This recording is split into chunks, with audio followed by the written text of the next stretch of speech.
పిల్లలు కావాలని మీ కలను నెరవేర్చుకోండి. సంప్రదించండి హెగ్డే ఫెర్టిలిటీ, హైదరాబాద్, తెలంగాణ.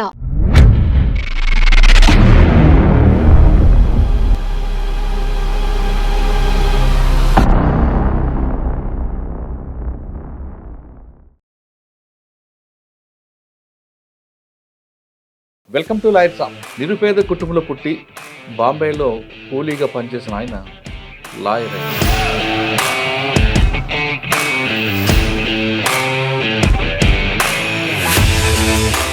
లాయర్గా మీరు స్థాయికి రావడానికి ఆ జర్నీ ఎలా కొనసాగింది? మా నాన్నగారు ముఖ్యంగా కమ్యూనిస్టు భావజాలం ఉన్నారు.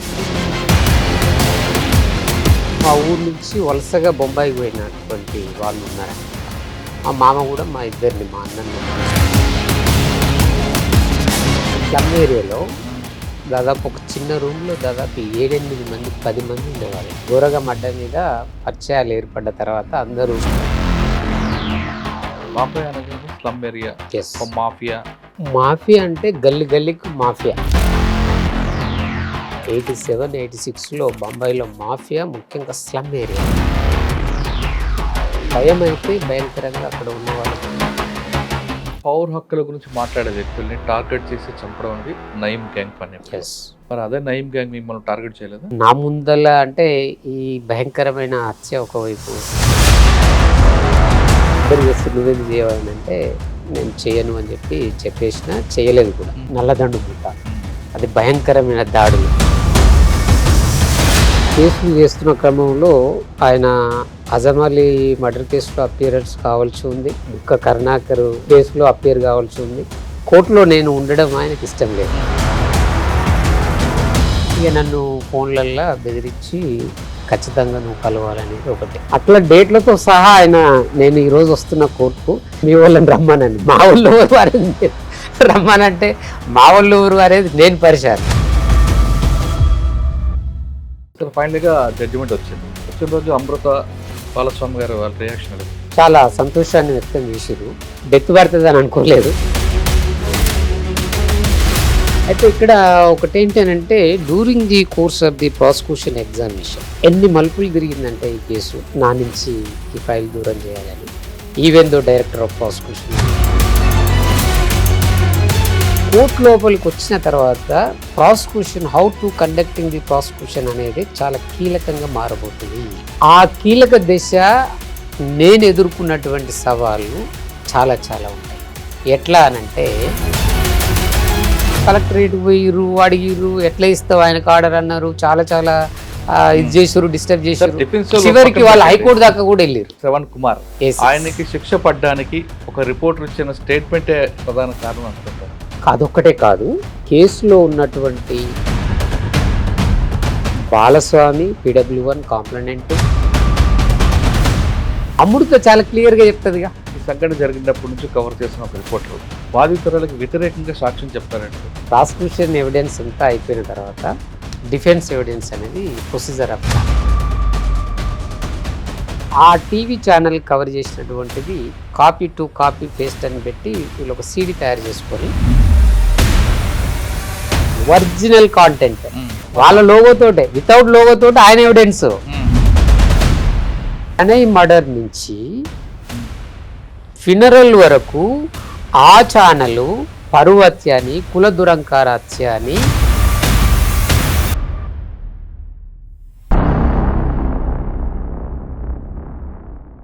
Welcome to life Sam. కృషి ఉంటే మనుషులు ఋషులవుతారు, మహాపురుషులవుతారు అనే ఒక పాటలోని అర్థాన్ని నిజం చేశారు ఈ వారం మన గెస్ట్. నిరుపేద కుటుంబంలో పుట్టి బాంబేలో కూలీగా పనిచేసిన ఆయన లాయర్ అయ్యారు. లాయర్ అయిన తర్వాత అందరూ లాలా కాకుండా దానికి ఒక ప్రత్యేకత, తనకు ఒక మార్క్ తీసుకొచ్చిన వ్యక్తి ఆయన. ఇటీవల ప్రణయ్ అమృత కేసులో ప్రణయ్ చంపిన వ్యక్తులకి ఉరిశిక్ష తేవడమే కాకుండా మిగతా 6 కూడా యావజ్జీవ శిక్ష పడేలా అతను కోర్టులో ప్రాజెక్ట్ చేశారు. ఆయనే ఈరోజు మన గెస్ట్.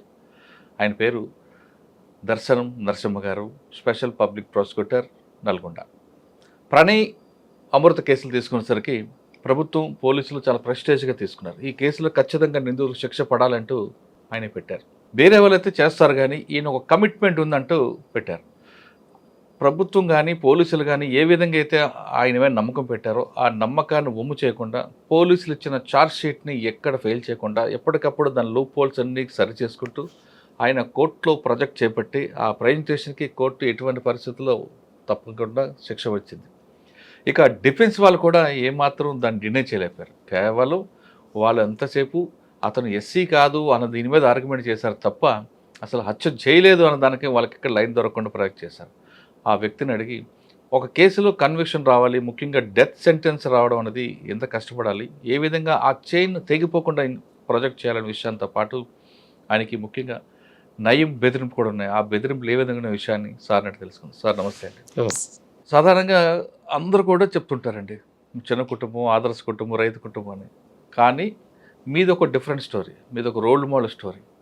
ఎక్కడో నిరుపేద కుటుంబంలో పుట్టి చిన్నప్పుడే తండ్రి చనిపోయిన తర్వాత అమ్మ మీద భుజాల మీద పెరిగి, మీరు ఒక్కరే కాదు మీ కుటుంబం అంతా పెరిగి, తర్వాత 10th క్లాస్ పాస్ అయిన తర్వాత బాంబే వెళ్ళి అక్కడ పనిచేయడం, తిరిగి అందరూ ఈ ఫీల్డ్లోకి రావడం, ఈ ఫీల్డ్లో కూడా ఒక సక్సెస్ కేస్ స్టడీలు తీసుకురావడం అనేది చాలా గ్రేట్. ముందు మీ కష్టానికి వచ్చిన ఫలితానికి మిమ్మల్ని అందరూ చూడడానికి మీకు ప్రశ్నగా థ్యాంక్స్. నమస్తే. ఎక్కడో సాధారణంగా బొంబాయి వెళ్ళిపోయాం. బాంబేలో ఏదో రోజువారీ జీతంకి వస్తుంది. ఆ బాంబే అనగానే వడాపావు తినుకుంటూ వచ్చిన దాంతో బతికేసే కొంతమంది ఉంటే కుర్రాలకి మీరు భిన్నంగా మనం ఎలాగైనా సరే సాధించాలనే లక్ష్యంతో మీ సంకల్ప బలానికి ఇది తోడైంది. అసలు ఆ బాంబే వెళ్ళిన తర్వాత ఎందుకు ఇటువైపు మారాలనుకున్నారు? మారిన తర్వాత మీరు పడ్డ కష్టం ఎలాగుందో, ఆ జర్నీ ఎలా కొనసాగింది? పర్టికులర్గా చెప్పాలంటే నయం బెదిరింపులు ఏ విధంగా ఉండేవి? మీరు పీపుల్స్ వార్ కేసులు కూడా చాలా కేసులు వాదించారు కాబట్టి అటువైపు నుంచి సపోర్ట్ ఎలాగుంటుంది? పీపుల్స్ వార్ కేసులు అనగానే పోలీసులు కూడా ఒకవైపు మీ మీద నిఘా ఉంటుంది. ఈ తరుణంలో అమృత ప్రణయ్ కేసు తేవడం, ఆ కేసుని ఎక్కడ ఏమాత్రం చిన్న క్లాష్ లేకుండా ఒక డెత్ సెంటెన్స్, ఒక లైఫ్ తీసుకురావడం అనేది ఇంపాసిబుల్. ఇవన్నీ తీసుకొచ్చారు. కానీ ఇందులో ఒక రిపోర్టర్ విక్టిమ్ యాంటీగా సాక్ష్యం చెప్పడం, అయినా మీరు దాన్ని క్రాస్ ఎగ్జామ్లో క్రాస్ చేయించడం, మొత్తం స్టోరీ అంతా ఒక సినిమా స్టైలే కనిపిస్తుందండి. మనం ప్రణయ్ అమృత కేసు వెళ్ళే ముందు మీరు బాంబే నుండి ఎందుకు ఇటు లాయర్ వైపు రావాలనుకున్నారు? అక్కడ జరిగిన ఘటన ఏంటి? బాంబేలో మీరు పడ్డ కష్టాలు ఏంటి? లాయర్గా మీరు ఈ స్థాయికి రావడానికి ఆ జర్నీ ఎలా కొనసాగింది చెప్పండి. ముఖ్యంగా హైడ్రీమ్ ప్రేక్షకులకు నమస్కారం. మాది సంస్థ నారాయణపురం మండలంలో కోతులపురం గ్రామం. అది ఇప్పుడు యాదాద్రి డిస్టిక్లోకి వస్తుంది. Old Nalgonda district. మా గ్రామంలో ముఖ్యంగా మా నాన్నగారు వాయిలపల్లి అయితే మా అమ్మమ్మ ఊరికి వచ్చి ఇల్లరికంగా ఉన్నాడు. మా నాన్నగారు ముఖ్యంగా కమ్యూనిస్టు భావజాలం ఉన్న వ్యక్తి. అప్పటికి సిపిఎం పార్టీలో పనిచేసినాడు. మా ఊర్లో ఏంటంటే ఒక దొర ముస్లిం, ఆయన ఊర్లో పెద్ద ఇల్లు గడి. మా తాతగారి కొంత భూమి ఉన్నది. అయితే మా ఊరు ఎట్లానంటే నిజానికి కుల వివక్ష భయంకరమైనటువంటి ఉన్నటువంటి ఊరు. దీనికి తోడు ప్రకృతి కూడా విభజన ఎట్లా చేసిందంటే మా ఊరు మాదిగా ఇండ్లు ఒక 10 నుంచి 15 ఉంటాయి. దీని మధ్యలో ఒక వాగు, ఆ వాగు అవతల సుదరోళ్ళు అని అంటారు, అంటే బీసీలు. వీళ్ళంతా వర్షం వచ్చిందంటే సంబంధం తెగిపోతుంది.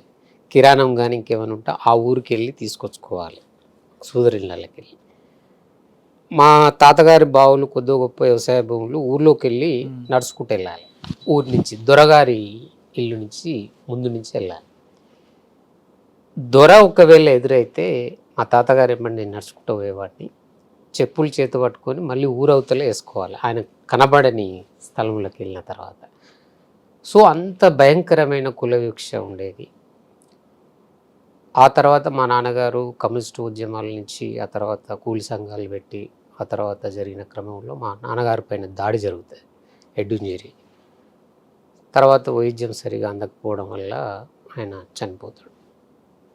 తర్వాత మా తాతగారు, మా అమ్మమ్మ, మా అమ్మ వాళ్ళ ఇంట్లోనే మేము పెరిగి ఇదైనాము. ఆ తర్వాత మా మామగారు, మా అన్న, నేను ముగ్గురం 10th క్లాసు నారాయణపూర్ హాస్టల్లో చదువుకున్నాము. అప్పటికంటే ముందు సర్వేలో నా ఎడ్యుకేషన్ 2nd నుంచి 9th వరకు, 9th నుంచి 10th వరకు నారాయణపూర్ హాస్టల్లో చదువుకున్నాను. 10th క్లాస్ ఎగ్జామ్ తర్వాత మా కుటుంబ పరిస్థితి కొద్దిగా ఆర్థికంగా ఇబ్బందులతోటి అప్పటికే మా ఊరు నుంచి వలసగా బొంబాయికి పోయినటువంటి వాళ్ళు ఉన్నారన్నమాట.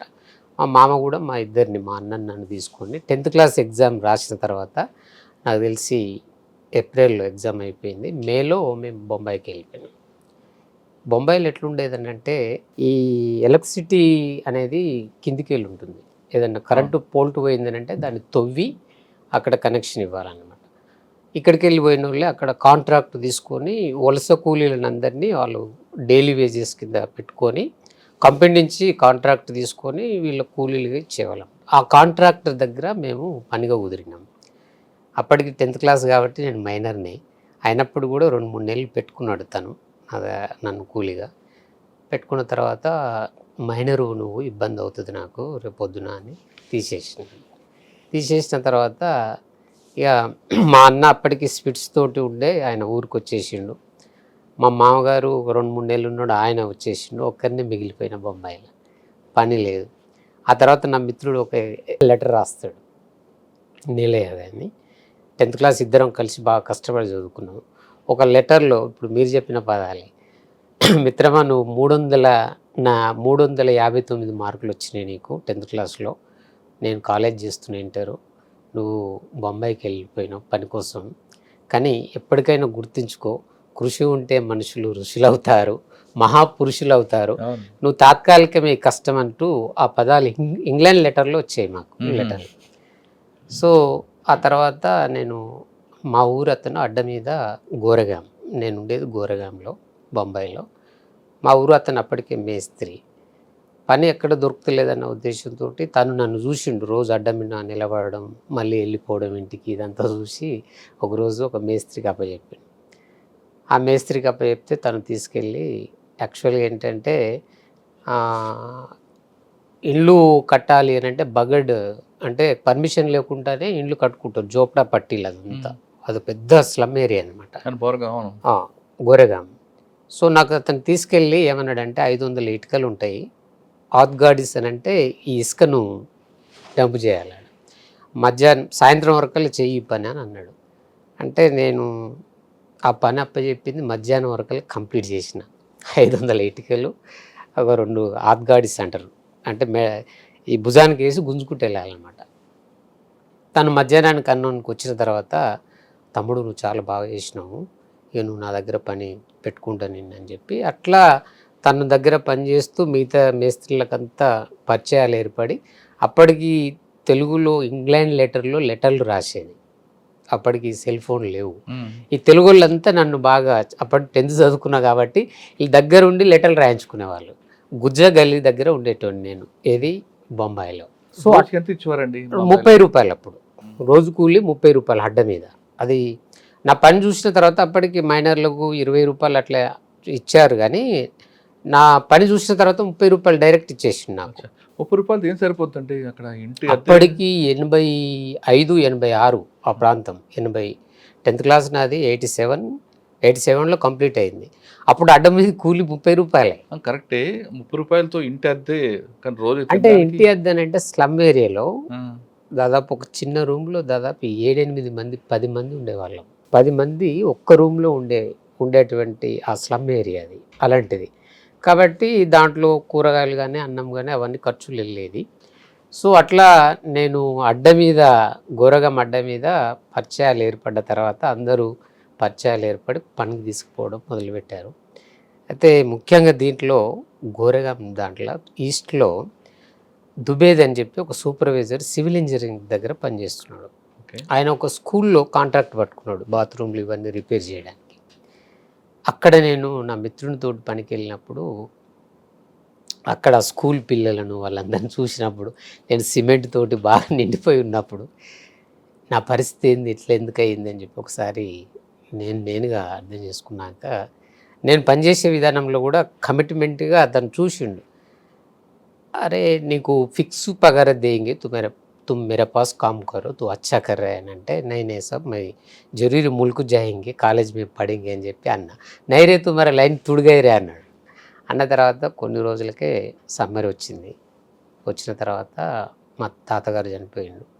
అప్పటికి నేను ఒక బలంగా నిర్ణయించుకున్నా మళ్ళీ కాలేజీకి వెళ్ళాలి.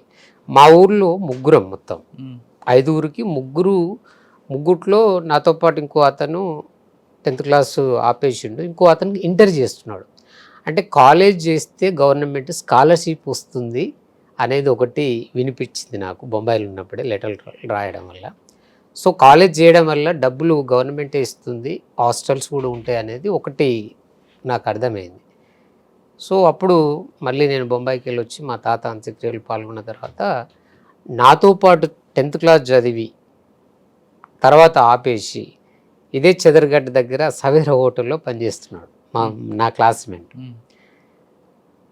అతని దగ్గరికి వెళ్ళి ఎట్లాగైనా మనం చదువుకోవాలి ఏంది అని అంటే, తను ఆ హోటల్కి వెళ్ళిన తర్వాత బాగా అప్యాయంగా మాట్లాడి కూర్చోబెట్టి టీ తాపి ఆ రాత్రి అంతా దానికి ఎదురుగా ఒక చెవ అని ఉంటుంది సర్కిల్, ఆ సర్కిల్లో పడుకొని రాత్రంతా ఖచ్చితంగా మనము కాలేజ్ చేయాలి, నువ్వు నాతో పాటు ఉండు ఏం కాదని అతనికి కొద్దిగా నచ్చజెప్పి మేమిద్దరం వెళ్ళి మళ్ళీ నారాయణపుర స్కూల్కి వెళ్ళి సర్టిఫికెట్లు టీసీలు అవన్నీ తీసుకొని మల్క్పేట్ కాలేజీ అట్లాగే 3 ఇంటర్మీడియట్ కాలేజీలలో అప్లై చేసినాం.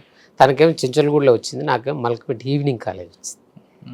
ఈవినింగ్ కాలేజ్ వచ్చిన తర్వాత మళ్ళీ సమ్మర్ వెకేషన్ రాగానే మళ్ళీ బొంబాయి బాట పట్టేది నేను. అంటే 2 నెలలు అక్కడ పని చేసుకుని అడవిన పరిచయాలు ఏర్పడ్డాయిగా. అట్లా మళ్ళీ మా అమ్మ కొంత పంపేది, రైస్ పంపేది, మా అన్న కొంత సహకారం చేసేది. ఇట్లా ఇంటరు ఆ తర్వాత ఇంటర్మీడియట్ బై లక్కీలో ఒక సబ్జెక్ట్ పోతుంది ఇంగ్లీషు. మళ్ళీ నేను బొంబాయిలో ఉన్నప్పుడే ఇంటర్లో నాకు క్లోజ్ ఫ్రెండ్ ఉంటాడు మధు అని, తను నా గురించి ఇంటర్మీడియట్ బోర్డుకి వెళ్ళి రిజల్ట్ తెలుసుకుంటాడు. ఒక్కటే సబ్జెక్ట్ పోయింది అని తెలుసుకుని లెటర్ రాస్తాడు. లెటర్ రాస్తే ఆ లెటర్ చదువుకొని నువ్వు నరసింహ నువ్వు వస్తే ఆ సబ్జెక్ట్ కూడా వెళ్తుంది, వచ్చి ఎగ్జామ్ రాసుకో అని అంటాడు. ఆ తర్వాత మళ్ళీ నేను వచ్చి ఎగ్జామ్ రాస్తా, కోటిలో ఒక విక్రమ్ గైడ్ బుక్ తీసుకుంటా, వారం రోజులు చదువుతుంది, చదివితే 54 మార్కులు వస్తాయి. సూపర్. ఇంటర్లో ఇంటర్మీడియట్ ఫస్ట్ టైము నేను మా ఊర్లో పాస్ అయింది. సో పాస్ అయిన తర్వాత చాలా సంతోషం అనిపించింది. నెక్స్ట్ ఏంటి, డిగ్రీ చేయాలి కాబట్టి ఈ అబ్బాయి నాతో పాటు ఇంటర్ వరకు రాగలిగిండు, చెంచల్గూడ చదువుకున్న అతను.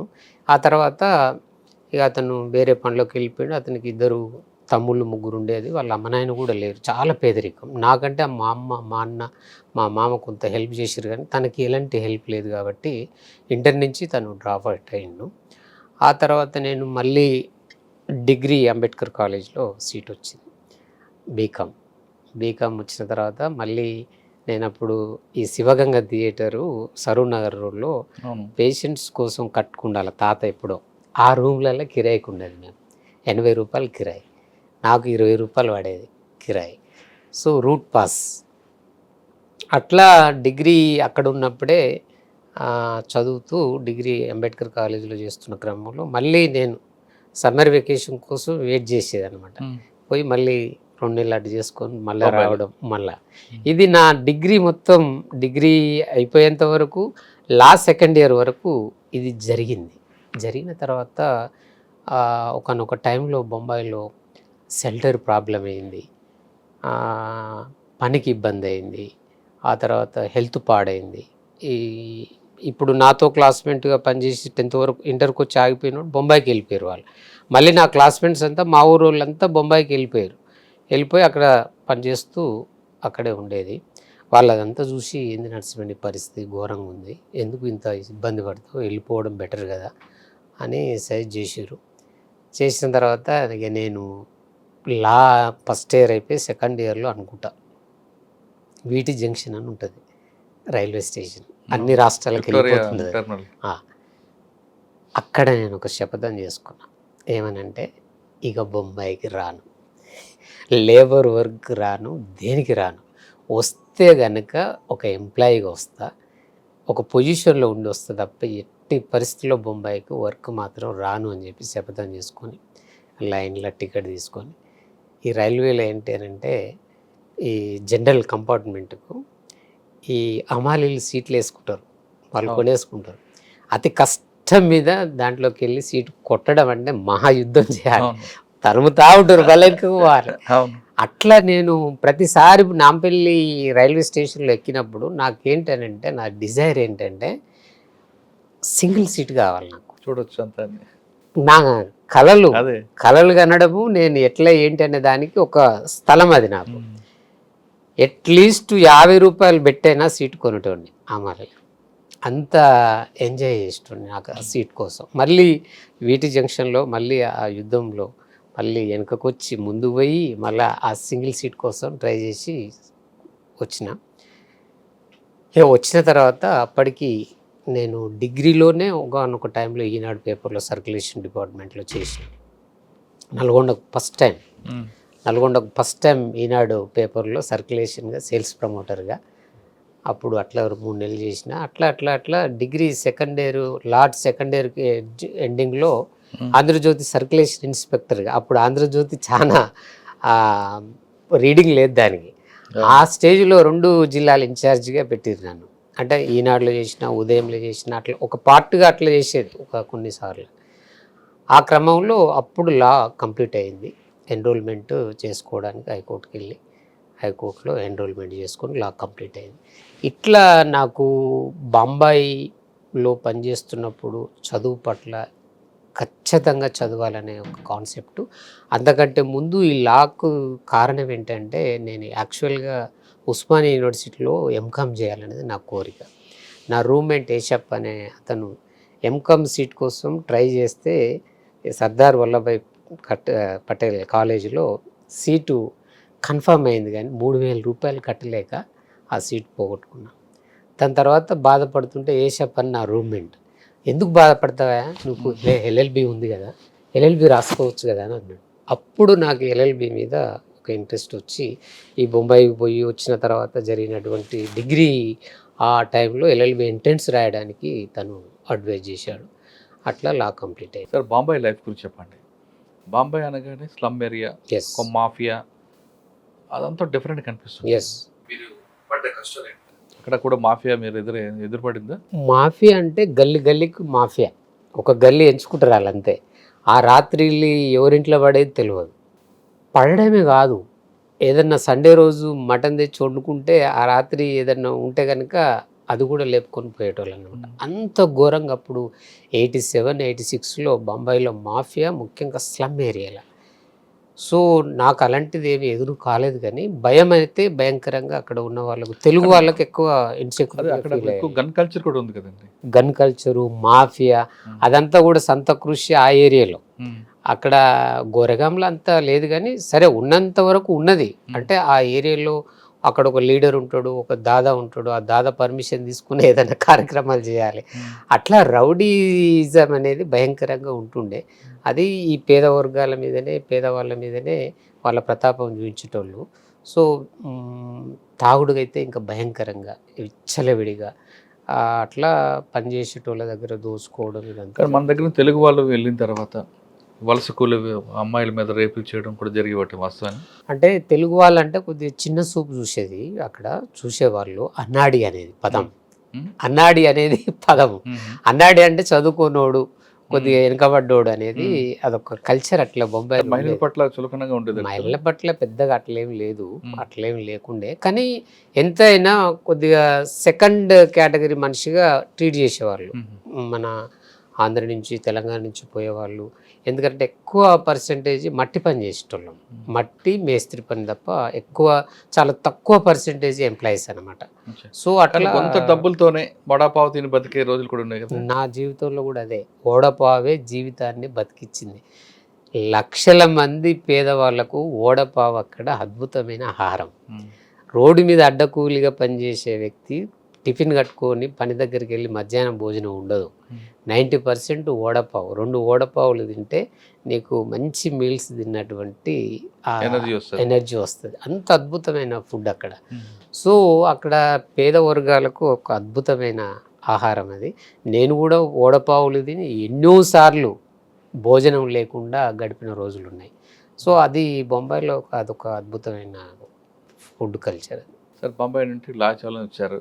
అంటే లా అనేది ఇంట్రెస్ట్ కాదు, ఎంకామ్ రాలేదని లా చేశారు. ఎస్. ఎన్రోల్మెంట్ అయింది, అయిన తర్వాత సీనియర్ ఎవరండి? అయితే ఎన్రోల్మెంట్ అయిన తర్వాత ప్రాక్టీస్ ఎక్కడ చేయాలి, అప్పుడే మ్యారేజ్ ప్రపోజల్ కూడా వచ్చింది. లా కంప్లీట్ అయింది, మ్యారేజ్ చేసుకోవాలని మా అమ్మ ఒత్తిడి. ఇక ఆ ఒత్తిడి కారణంగా మ్యారేజ్ కూడా ఎల్ఎల్బి కంప్లీట్ కాగానే ప్రాక్టీస్ ఎక్కడ చేయాలనేది, నా చదువు ఇంటర్మీడియట్ అంతా హైదరాబాదే, నా సొంత ఏరియా నారాయణపూర్ కాబట్టి నారాయణపూర్ కోర్టు నల్గొండ కాబట్టి నల్గొండ కోర్టులోనే పరిచయాలు ఉంటాయి, ఊరు ఇదంతా ఉంటుంది కాబట్టి అక్కడైతేనే బెటర్ కదా అని చెప్పి నా మిత్రులు ఒకరిద్దరు సజెస్ట్ చేసిరు అనమాట. అప్పటికి కొంత వామపక్ష భావజాలము, మా నాన్నగారు కమ్యూనిస్టు, కొన్ని పాటలు పాడి ఈ కల్చర్ ఉంది. ఆ తర్వాత నారాయణపూర్ హాస్టల్లో చదివేటప్పుడు కొద్దిగా సిపిఐ భావజాలం అక్కడికి పోయినా, ఆ తర్వాత కొన్ని రాచకొండ ఫీల్డ్ రేంజ్ మీద పల్లె సుద్దులు రాయడం, పాటలు రాయడం, ఇట్లా ఇదంతా జరుగుతున్న క్రమంలో కొద్దిగా విప్లవ భావజాలం ఉంది కాబట్టి ఎవరు ఆఫీస్ అయితే బెటర్ అనే దానిపైన కొద్దిగా ఆర్గనైజేషన్స్గా కొంత లింక్ ఉంది, నాకు వచ్చింది అది. సో రాఘవ రంగారావు గారి పేరు వినపడి, త్రిబులార్ అంటారు. రాఘవ రంగారావు అనే సీనియర్ మోస్ట్ నల్గొండ కోర్టు ఏర్పడ్డ నాటి నుంచి ఆయన ఉన్నది చాలా టాప్ సీనియర్ మోస్ట్. అట్లాగే పౌర హక్కుల సంఘం ఫౌండర్ మెంబర్ ఆయన. శ్రీశ్రీ పీరియడ్లో కూడా పత్తిపాటి వెంకటేశ్వర్లు, శ్రీశ్రీ ఆధ్వర్యంలో is the one of the founder పౌర హక్కుల సంఘానికి. ఉమ్మడి కమ్యూనిస్టు పార్టీ ఉద్యమాల చరిత్ర ఉంది ఆయనకు. నేను వెళ్ళే నాటికి దాదాపు సార్ ఒక 4-5 కేసులలో అప్పేర్ అయింది తప్ప మొత్తం ఛాంబర్ ప్రాక్టీస్ ఇక నేను వెళ్ళిన నాటికి. సో అప్పుడు ఎల్ఎల్బి అయిపోయిన తర్వాత 1 year లీగల్ ట్రైనింగ్ పెట్టారు, రెడ్ టైం అబ్జర్వ్ చేయాలి, సీనియర్ దగ్గర రికార్డ్ సబ్మిట్ చేయాలి. సో నేను సార్ దగ్గరికి సూట్ కేసు తీసుకొని కోట్ పెట్టుకొని పోయినప్పుడు ఏ ఊరు అని అంటే ఇట్లా నారాయణపురం అన్నాడు. నారాయణపురమా అంటే అవును సార్ అన్న.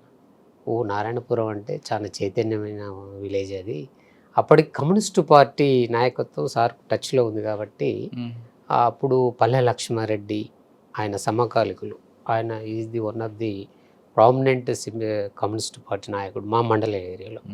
అట్లా కొన్ని పేర్లు చెప్పి మీ ఉద్యమ ప్రాంతం మీది చాలా మంచి పరిణామం ఆఫీస్ని ఎంచుకోవడం కానీ అని చెప్పిన తర్వాత ఇక అక్కడి నుంచి నా ప్రస్తావన మొదలైంది లాయర్గా.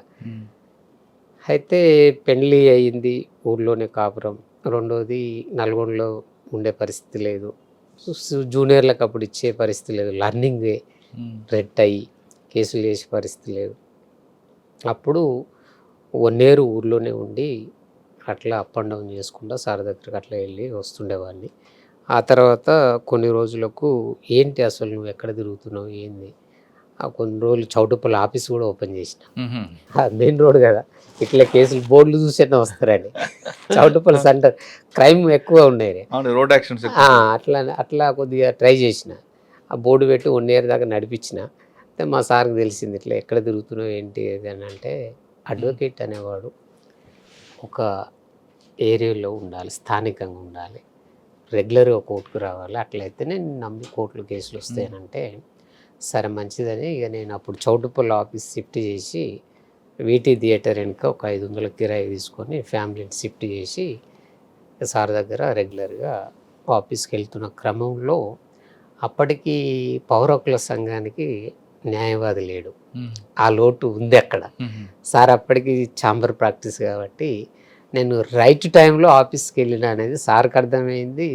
ఇక నాకు పౌర హక్కుల సంఘము పెద్దగా పరిచయం లేదు కానీ కొంత ఈ విప్లవ భావజాలము కొంత ఐడియాలజీ ఉంది కాబట్టి సార్ ఆఫీస్కి వెళ్ళగానే తను yes you are right person, right టైంలో వచ్చినావు అని బాగా ఎంకరేజ్ చేసేది. ఆ తర్వాత కొన్ని కేసులు కూడా ఫస్ట్ నాకు ఇచ్చింది ఎంసీ కేసులతోటి ఒక టఫ్ కేసే అది.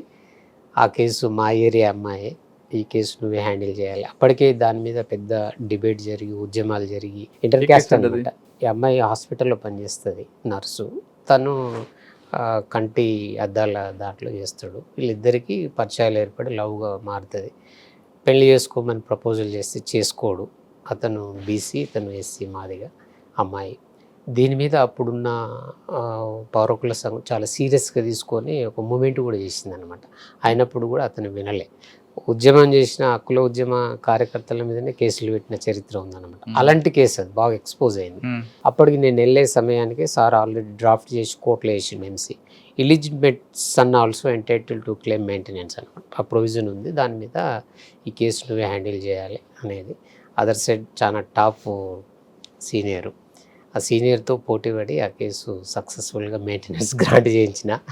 అది నా కెరియర్లో ఫస్ట్ కేసు అది. ఓకే.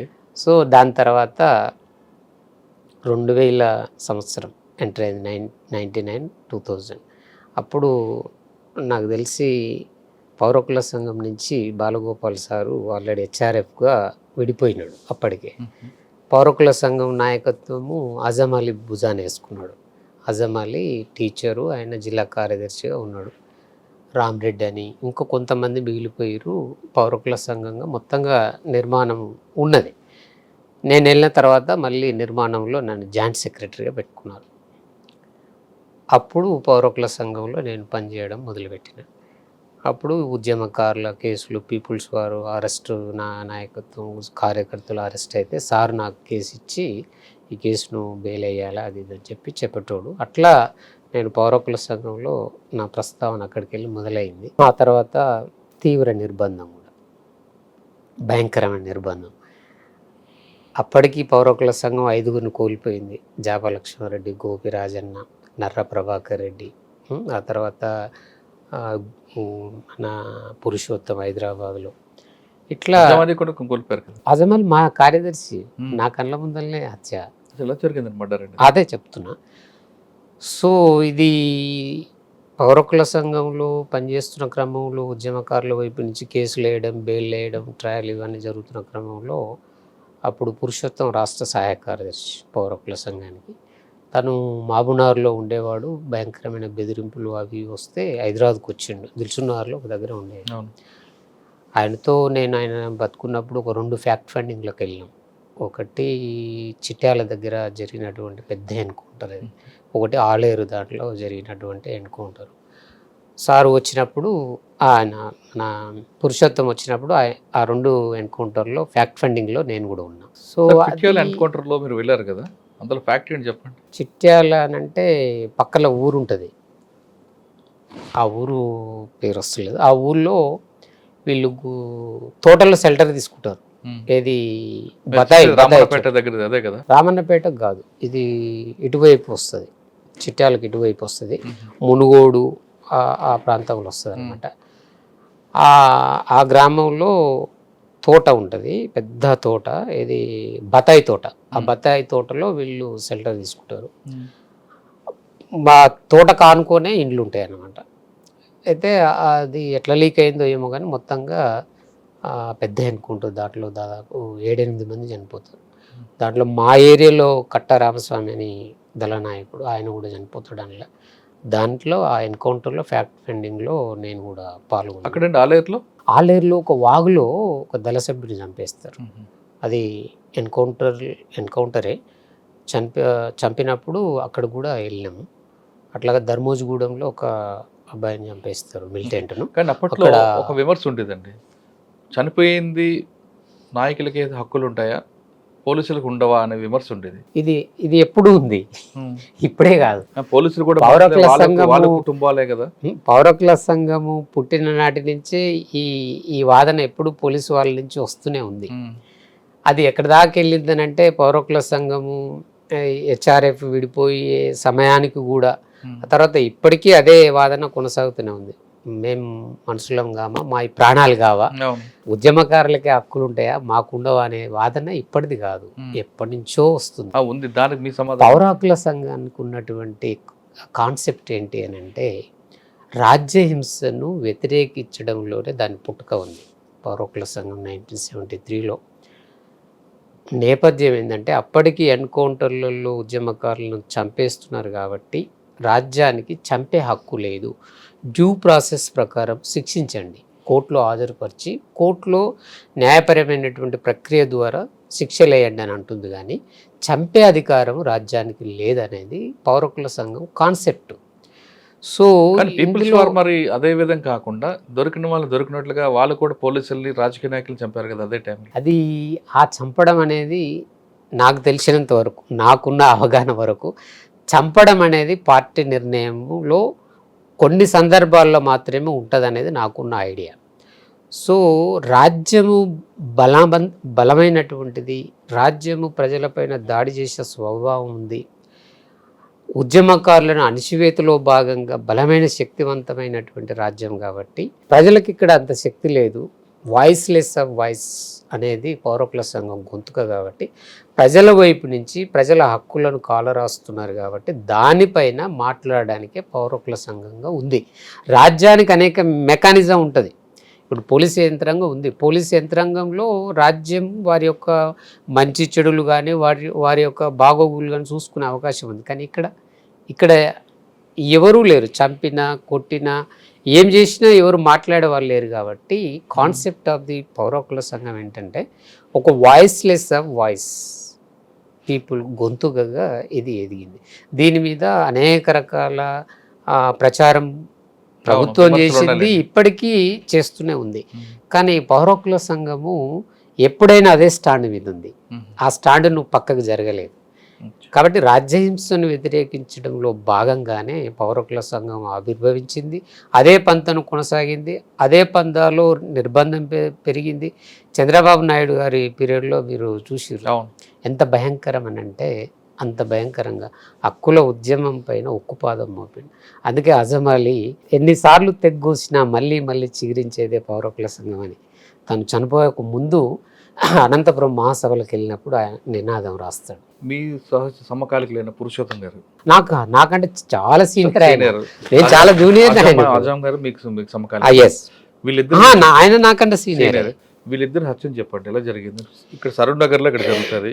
పట్టపగలు ఆయన ఒక కిరాణా షాప్కి వస్తే చంపేస్తారు. అది దాదాపు 18 కత్తిపోట్లు ఆయనకు. ఆ టైంలో ఏంటంటే పౌర హక్కుల సంఘము ఆ హత్య మీద అనేక మందిని కదిలిచ్చింది. అనేక మంది ఇంటలెక్చువల్స్, ప్రజలు, వేలాది మంది చిన్నతాండ్రపాడుకు వెళ్ళడం జరిగింది.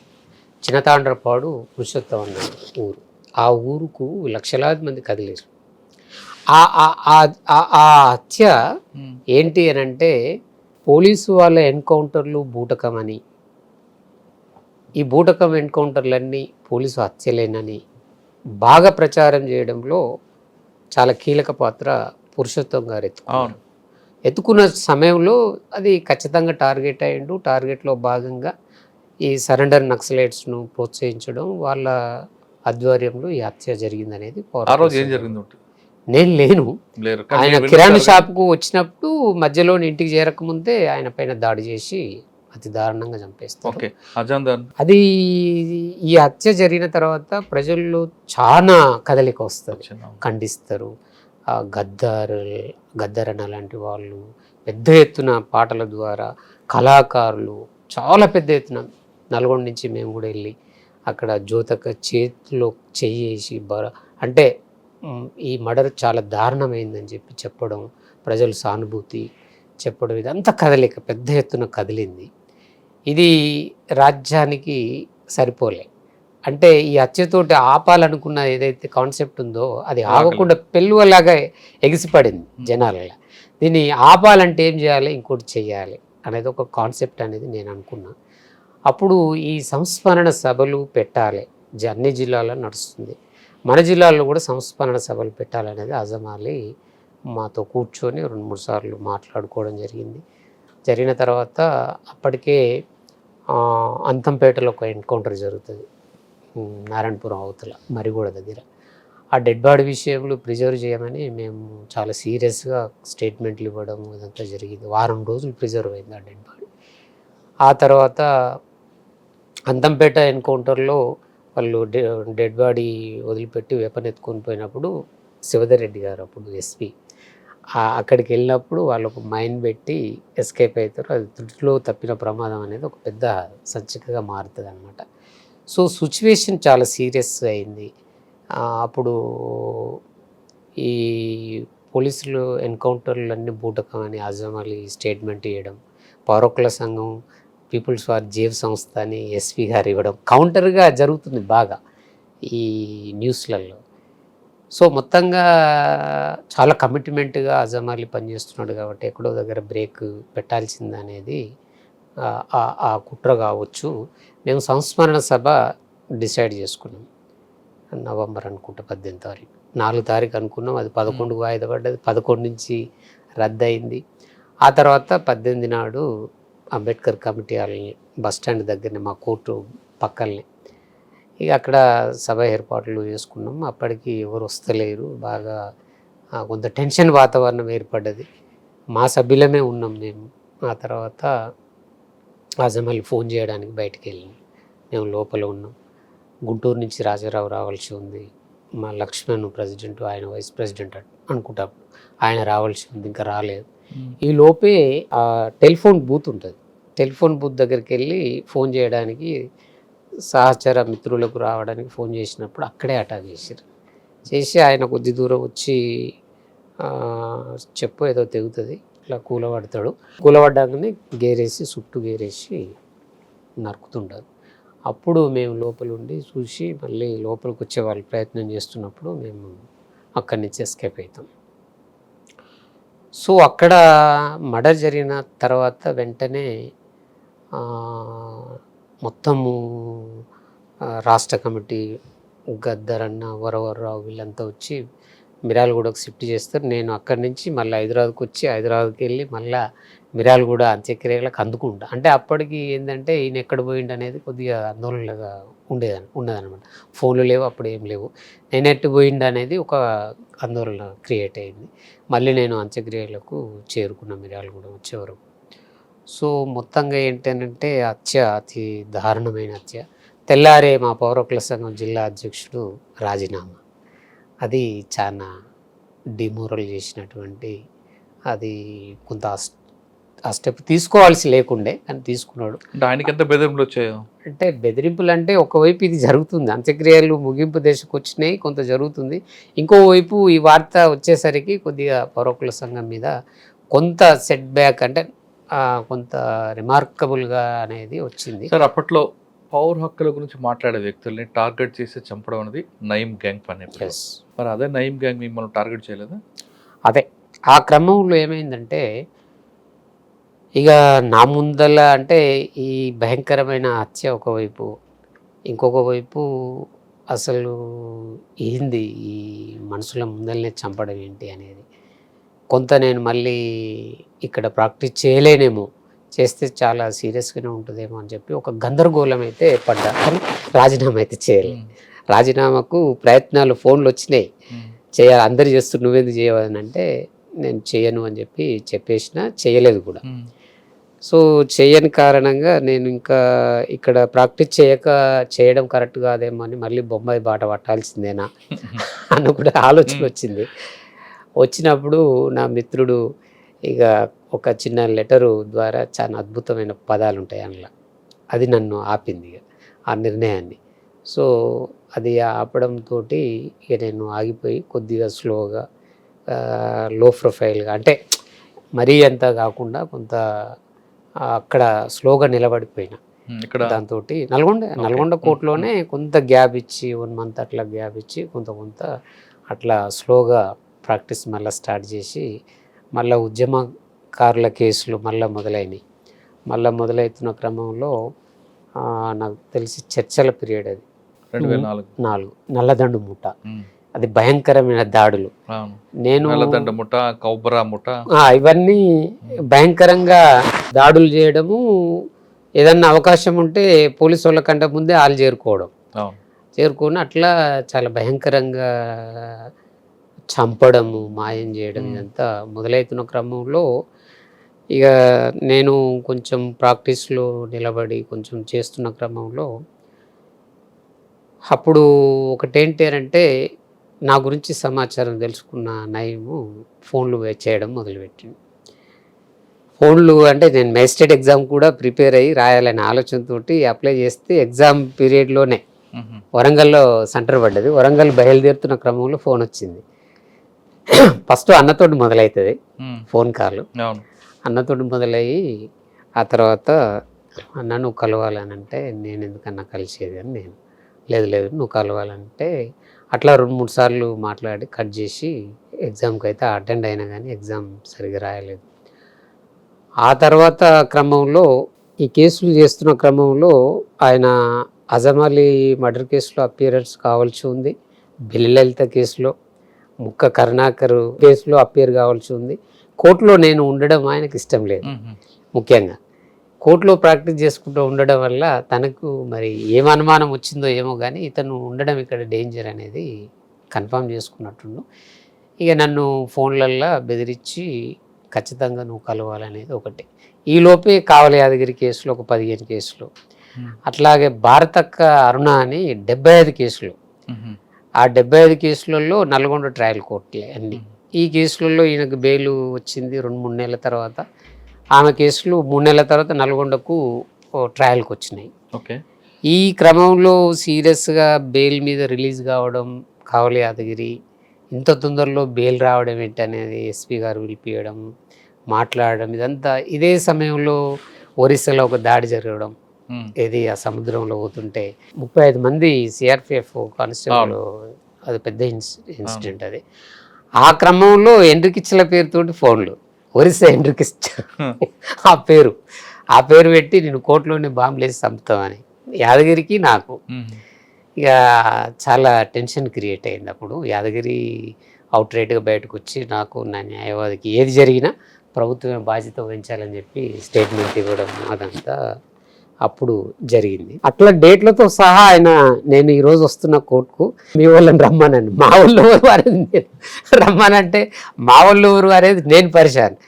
ఓ డేట్ కూడా చెప్పి ఈరోజు రమ్మనంటే ఇక నేను మనసులో పెట్టుకొని మళ్ళీ మా బ్రదర్ ఉంటారు కాబట్టి ఒక 1 వీక్ బొంబాయికి వెళ్ళడం ఇది జరిగింది. ఇంకో వీటిలో మీరు ఆల్రెడీ ప్రామిస్ చేశారు కదా? చేశాను కానీ చూడడానికి వెళ్ళిన మా వదినే మా వాళ్ళు ఉంటారు అక్కడ, ఓన్లీ విజిటింగ్ జస్ట్. అప్పటికి పిల్లలు ఉన్నారు, 2 నా కూతుర్లు కాబట్టి జస్ట్ అట్లా 1 వీక్ పోయొద్దామని అట్లా వేసిన అనమాట. ఈయన డేట్ చెప్తుండగా ఈ డేట్కు మరీ అంత నిక్కచ్చిగా ఉండడం ఎందుకు, 1 వీక్ అట్లా పోయొద్దామని అట్లా టూర్ వెళ్ళినాను. టూర్ లాగా అనుకో, బొంబాయి కొంత అట్లా తిరిగి వచ్చినాము. మళ్ళీ ఆ పాత జ్ఞాపకాలకు వెళ్ళి అడ్డమీదకి వెళ్ళి ఒకసారి చూసుకొని జుహూ బీచ్ చూపించారు. అది చాలా ఇదిగా ఉంటుంది. బొరివల్ నుంచి చర్చిఘాట్ వరకు జూ చేపట్టి అంటారు అక్కడ సంతకృషి దగ్గర. అదే చాలా ఎక్సలెంట్ ప్లేస్. అక్కడ పోవడం 1 వీక్ అట్లా గడిపి వచ్చేసిన, మళ్ళీ వచ్చేసి మళ్ళీ యథావిధిగా చేస్తూనే ఉన్నా. ప్రాక్టీస్ చేస్తున్న క్రమంలో ఒక సీరియస్ ఇన్సిడెంట్ జరుగుతుంది. అది ఒక మ్యాట్రిమోనియల్ కేసు డీల్ చేస్తున్నా. ఆ క్రమంలో తను ఇన్వాల్వ్మెంట్ అయ్యింది. నేను వైపు ఉన్నా, హస్బెండ్ వైపు వేరే అడ్వకేట్స్ ఉన్నారు, కానీ అక్కడ దాకా పోయింది ఇష్యూ. ఆయన దాకా పోయింది అనేది నాకు కూడా తెలియదు, కానీ నా దగ్గరకు వచ్చిన ఒక మిత్రుడిని ఎత్తుకొని వెళ్ళారు. తను 1 గంటలో మాట్లాడొస్తున్న వ్యక్తి రాకపోయేసరికి నేను కాల్ చేసేసరికి అతను కష్టంలో ఉన్నాడు. ఆయన నయం కష్టంలో ఉన్నారు, ఆపరేషన్ చేస్తున్నారు ఇక ఆయన. ఆ టైంలో నేను ఫోన్ చేస్తే ఎవరిదిరా ఈ ఫోన్ అని అంటే, దర్శనం పౌరకుల సంఘం ఉంది కదరా, ఆడు నీకెట్లా తెలుసురా అని చెప్పి ఇక టార్చర్ భయంకరంగా. ఇప్పుడు మీరు ఆ వ్యక్తి ఎవరండి? విక్టిమ్ వైపు మీరున్నారు, భర్త వైపు నుంచి వెళ్ళింది అక్కడ దాకా. అంటే ఏదో సెటిల్మెంట్ గా ఆనిస్తలేడని రకరకాల కొడుతున్నారు. ఆ టైంలో భర్తను కాదు, మీడియేటర్ ఒక మిత్రుడు వచ్చి కాంప్రమైజ్ చేయడానికి ఆయనను కొడుతున్నారు. ఆయన నా దగ్గరకు వచ్చి 1 అవర్లో పోతా, ఇట్లా సెటిల్మెంట్ ఉంది, ఈ కేసులో సెటిల్మెంట్ చేయడానికి పిలుస్తున్నారు, నేను అమ్మాయి వైపు నుంచి ఉన్నా, మాట్లాడడానికి పోతున్నా అని చెప్పి పోయిండు. ఆయనకి తెలియదు నయం దగ్గరకని, తెలియదు. మీడియేటర్ కూడా అతను అట్లే పిలిచిండు మాట్లాడేది ఉందని. తను వెళ్ళేసరికి లిఫ్ట్ చేసిర్రు, ఇంకా రాలేదని నేను కాల్ చేసిన. ఆ కాల్ ఆయన కనెక్ట్ అయింది. ఎవడ్రా వీడు అనేసరికి ఇది వచ్చింది. ఆ తర్వాత పట్టేయాల్సింది, ఆయనను తీసుకురావాలని చెప్పి బాగా కొట్టి ఓ దగ్గర వదిలేస్తే, తను 3 days తర్వాత నన్ను పిలిపించుకొని సీరియస్గా చెప్తాడు, నిన్ను ఖచ్చితంగా టార్గెట్ ఉంది, పిలిపిస్తాడు, ఏదేమైనా కూడా ఉంటే డేంజర్ జోనే అన్న తర్వాత అప్పటికి నాకు కొద్దిగా సిగ్నల్స్ ఉన్నాయి, ఏదో జరిగేటట్టే ఉంది అనిపించింది. అప్పుడు జెడ్పీ వెనుక ఉండేటోడిని, జిల్లా పరిషత్ వెనుక చిన్న రూమ్లో. అప్పుడు సీరియస్నెస్ ఉందనేది నేను గమనించి చిన్నగా ఒక లాక్ వేసి పిల్లలు తీసుకొని చౌటుపల్లి మా అత్తగారింటి కాడ పెట్టిన. అత్తగారింటికి ఆడబెట్టి నేను ఇక మా బామ్మర్దిని చూసుకుని హైదరాబాద్కి వెళ్ళి రఘునాథ్ను మా ఫ్రెండ్ హైకోర్టు సీనియర్ కౌన్సిల్ ఎవరండి? రఘునాథ్ ఆహా. ఆయన దగ్గర తెలుసు. ఆయన దగ్గరికి వెళ్ళి ఇష్యూ ఇట్లా చెప్తే తను ఏమన్నాడంటే అనంతపురం వెళ్ళు శేషయ్య సార్ దగ్గరికి. అప్పుడు శేషయ్య గారు మా ప్రెసిడెంట్. ఆయన దగ్గరికి వెళ్తే అక్కడ ఒక 2 days తర్వాత తను ఏం చేసిందంటే మళ్ళీ ఇక్కడ డేంజర్గా ఉంది కదా, నువ్వు ఢిల్లీకి వెళ్ళడం బెటర్ ఏమో అని మళ్ళీ ఢిల్లీ మిత్రునికి కాల్ చేసి మనోడు వస్తుండ అని అంటే ఇక అప్పుడు నేను మళ్ళీ అనంతపురం నుంచి కరెక్ట్ ఇమ్లిబండ్ బస్ స్టాండ్లో దిగిన నాకు కాల్ వచ్చింది. ఏమనంటే ఇంటికి పోయిండు ఒక అడ్వకేట్ మిత్రుడు, వాళ్ళ వైపు నుంచి డిఫెండ్ చేసి ఒక జూనియర్ పోయి నర్సింహేడున్నావు అని అంటే ఎందుకు చెప్పానంటే ఇంటికి లాక్కుంది కదా అన్నాడు. అవును అని చెప్పిన. ఎందుకు చెప్పు అని అంటే బాయ్ సాబ్ పిలుస్తుండు రమ్మన్నాడు అన్నాడు. ఏం బాయ్ సాబ్ అని అంటే నయం బాయ్ అన్నాడు. ఎందుకు అని అన్నాడు. ఏమో అబ్బా రమ్మన్నాడు, ఖచ్చితంగా తీసుకురమ్మన్నాడు అని అన్నాడు. అంటే నేను లేనని చెప్పు, ఆల్రెడీ నల్గొండ జిల్లా వదిలిపెట్టి నేను వెళ్ళిపోయిందని చెప్పు. నేను లేనబ్బా. కాదబ్బా నువ్వు రావాలి ఖచ్చితంగా అని అన్నాడు. నేనైతే ఆల్రెడీ లాకేసి నల్గొండ వదిలిపెట్టే వెళ్ళిపోయినా, లేను కాబట్టి ఇదే చెప్పు అని అంటే ఇక తర్వాత చెప్పిండట. కానీ తను కూడా హైదరాబాద్కి వచ్చినప్పుడు దగ్గర కలిసినప్పుడు చెప్పిండు, నువ్వు ఆ రోజు రాకపోవడమే బెటర్ అయింది, వస్తే నేను కూడా నీకు గ్యారంటీ ఇచ్చేటోని కాదని. అట్లా నేను ఢిల్లీకి వెళ్ళి ఒక 1 నెల రోజులు ఉన్నా. చంద్రబాబు నాయుడు ఓడిపోయి రాజశేఖర రెడ్డి చర్చల సందర్భంలో ఆయన గెలిచిన తర్వాత ఈ చర్చలు ఇదంతా వాతావరణంలో మళ్ళీ నేను హైదరాబాద్కు వచ్చి హైదరాబాద్లో టీవీ టవర్ దగ్గర ఒక రూమ్ తీసుకొని నల్గొండకు షిఫ్ట్ అయ్యి, నల్గొండ నుంచి హైదరాబాద్ షిఫ్ట్ అయినా హైకోర్టులో ప్రాక్టీస్ చేద్దామని. సో టీవీ టవర్ పైన ఒక ఇల్లు తీసుకొని ఉన్న క్రమంలో ఇక నాకు హైదరాబాద్ కూడా సెట్ కాలేదని తెలిసింది నాకు. ఎందుకనంటే సీనియర్ ఆఫీసు లేదు, చిన్నపిల్లలు మెయింటెనెన్స్ ఇదంతా. ఒక ఆఫీస్కి వెళ్ళినా కానీ అంత నాకు ఇన్కమ్ సోర్స్ అనిపించకపోయేసరికి నేను ఇక మా రఘుకు చెప్పిన, రఘునాథ్కు నేను మళ్ళీ సెట్ బ్యాక్ వెళ్ళిపోతా, హైదరాబాద్ నాకు సెట్ అయ్యేటట్లేదు అంటే ఉండబ్బా చూద్దాము అది ఇదని అన్నాడు. ఇక ఓ రోజు నేను వెళ్ళిపోతున్నా అంటున్న క్రమంలో ఇద్దరం హైకోర్టుకు పోయి రిటర్న్ వస్తుంటే వరవరావు దగ్గరికి పోదాం రా అన్నాడు. అంటే ఎందుకు, నేనేం రానాను అంటే బలవంతంగా తీసుకెళ్ళిన తర్వాత ఇది పరిస్థితి నరసింహది అని అంటే సార్ ఏమన్నాడంటే నేనే వరంగల్ నుంచి పారిపోయి వచ్చినండి, నల్గొండ నుంచి నిన్ను హైదరాబాద్కి రా అని అర్హత నాకు లేదు, నీ ఇష్టం నరసింహ, పరిస్థితిని అయితే చూసుకో అని అన్నాడు. ఏమక్క మాత్రం చెప్పింది పిల్లలు ఉన్నారు జాగ్రత్త అని. సో నాకు హైదరాబాద్ సెట్ కాలేదని అనిపించింది.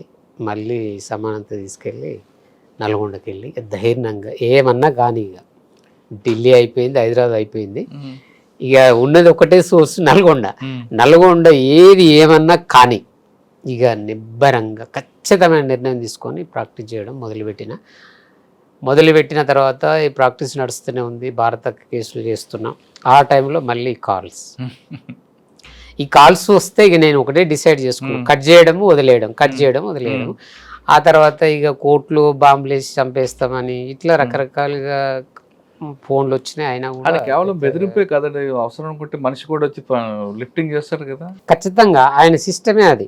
తన గురించి చెడుగా మాట్లాడినా, తన టార్గెట్ ఏదైనా పెట్టుకున్నాడంటే లేదంటే మీ ఫ్రెండ్స్ లోనే ఎవరో ఒకరిని కోవట్టుగా. సో నేనేంటంటే నేను ఎవరితో పెద్దగా ఫ్రెండ్షిప్ నేను మెయింటైన్ చేయలేదు. కోర్టు వరకు, కోర్టులో కేసులు అప్పటికి అజమ్ అలీ అమరత్వం తర్వాత హక్కుల సంఘంగా పనిచేసే పరిస్థితి లేదు, చేయమని కూడా రాష్ట్ర కమిటీ అంత ఒత్తిడి చేసే పరిస్థితి కూడా లేదు. అట్లా అడ్వకేట్గా ఉన్నాను కాబట్టి కోర్టు వరకు ఇంటి వరకే నేను పరిమితమయ్యేటోని, ఎక్కువ డిస్కస్ చేసేటోని కాదు. కాబట్టి పెద్దగా నన్ను లిఫ్ట్ చేసే పరిస్థితి రానియలే. నేను కూడా మళ్ళీ ఎదురేం కాలే. ఇక అట్లా నేను చాలా జాగ్రత్తగా వండుకుంటూనే ప్రాక్టీస్ చేసుకుంటునే క్రమంలోనే భారతక్క కేసులు 75 కేసులు ఆమె కేసులు చేసిన తర్వాత ఇంకా అప్పటికి ఫోన్లు 2-3 వచ్చినాయి. కానీ అప్పటికి నన్ను ఫోన్లు చేసే పరిస్థితికి దాటిపోయింది ఆయనది. అప్పటికే ఆయన పెద్ద సెటిల్మెంట్లు ఆల్రెడీ రాష్ట్ర గవర్నమెంట్, రాష్ట్ర ప్రభుత్వంలోనే పెద్ద ఒక డామినేటెడ్గా తయారై పెద్ద పెద్ద బెదిరింపులు వస్తున్నాయి అనేది అప్పుడున్న వార్తలు అవి. ఇక నాకు ఫోన్లు చేసే తీరిక ఆయనకు లేకపోవచ్చు అనేది ఒకటి చిన్నగా అయిపోయింది అప్పటికే. అది దాటిపోయింది అనేది నాకు అర్థమైపోయింది, తన టార్గెట్ నుంచి దాటిపోయిన అనేది నాకు అర్థమైపోయి నేను సీరియస్గా ప్రాక్టీస్ చేయడం స్టార్ట్ చేసిన. కాబట్టి ఆయన మరణ వార్త విన్నప్పుడు కూడా నేను నమ్మలే.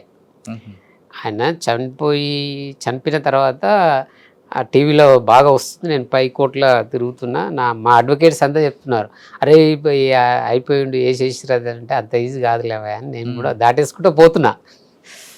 ఎందుకంటే తనకు సైన్యం కదా, కోర్టుకు వస్తే మొత్తం కోర్టు అంతా వాళ్ళ సైన్యమే ఉంటుంది. వీలైతే ఆ వెహికల్స్ కూడా తీసి అవతలేస్తారు. చూసా నాంపల్లి కోర్టులో చూసా, నల్గొండ కోర్టుకు వస్తే కూడా అట్లా. అయితే ఒక దగ్గర ఎదురెదురు పోయినాం, కానీ నన్ను గుర్తుపట్టే పరిస్థితి లేదు, తనను నేను గుర్తుపట్టేది. నల్గొండలేని కోర్టులో ఎదురెదురు ఇట్లా వెళ్ళిపోయినా, నాకు దూరంకి వెళ్ళి చూడలే, దగ్గరకు వచ్చి నాకు చూసిన క్యాప్ పెట్టుకున్నటోడు, జుంపాలు, భయంకరమైన అవతారం. సో అట్లా అప్పటికే నా టార్గెట్లోకి లేనని అనిపించింది. తను ఇక వేరే అట్లా వెళ్ళిపోయింది. కాబట్టి నా ప్రాక్టీస్లో నేను చాలా సీరియస్గా దృష్టి పెట్టి ప్రాక్టీస్ చేయడం మొదలుపెట్టిన. ఈ వార్త కూడా నేను నమ్మలేదు కాబట్టి మళ్ళీ నేను చెప్తే నమ్మతలేవు, నువ్వు టీవీలోనే పోయి చూడు అని అంటే మళ్ళీ బాత్రూంలోకి వెళ్ళి టీవీ దగ్గర కూర్చొని చూస్తే తను వైట్ పాయింట్ టీషర్టు సేవింగ్ చేసుకుని ఉన్నాడు, AK-47 పక్కకు ఉన్నది. అప్పుడు చూసి గుర్తుపట్టిన. ఇప్పుడు సంతోషపడ్డారా? అయ్యో సంతోషం ఎందుకు ఉంటుంది? ఇప్పుడు ఒక వ్యక్తి మరణించడంతో సంతోషం ఎందుకు వస్తుంది? కానీ ఒక సామాన్యుడు ఇక్కడ భువనగిరిలో పుట్టిన వ్యక్తి ఈ స్థాయికి రావడానికి ఆ వ్యవస్థ అలా కల్పించిందంటారా? అది పెద్ద చాలా బ్యాక్గ్రౌండ్ ఉంది దాని వెనుక. ఏంటనంటే వాళ్ళ సిస్టర్ ఇష్యూ కూడా ఇన్వాల్వ్మెంట్ ఉన్నదనేది ఒక వార్త. ఆ తర్వాత అప్పటికి పోలీసు వాళ్ళు ఇతన్ని సరెండర్ చేసుకొని తర్వాత ఇన్ఫార్మర్గా మార్చుకున్న తర్వాత తను ఉద్యమంలో కూడా అంతే అగ్రెసివ్గా ఉన్నాడు అనేది మనం వార్తలు చదివిన ఇష్యూస్ చూస్తే, బయటకు వచ్చిన తర్వాత కూడా అదే నేచర్గా తను తయారయ్యాడు. కాబట్టి అన్ని యాంగిల్స్ ఉన్నాయి. ఒకటి ఏంటంటే పోలీసు వ్యవస్థ తను అట్లా తయారు చేయడము, అప్పుడు ఉద్యమాన్ని అణచాలనంటే ముఖ్యంగా పౌరకుల సంఘంలో పనిచేయొద్దు అని అంటే తనను ద్వారా బెదిరింపులు ఇవన్నీ కూడా ఒక నెల్లూరులో ప్రసాద్ గారు వచ్చి కూడా ఈయన కదా. అవును, ఈయన అనేది కాదు కానీ అప్పుడు కేసులు ఇప్పటికీ ఉన్నాడు కదండి, టైగర్స్ పేర్స్ తోటి అప్పుడు వచ్చినాయి కాదు, రెడ్ టైగర్స్ టైగర్ అని. ఆ కేసులో గిద్దలూరు దీంట్లో ఆయన తర్వాత ఇంకో అనుచరుడు ఆయన ఉంటాడు. చాలా చాలా ఉన్నాయి.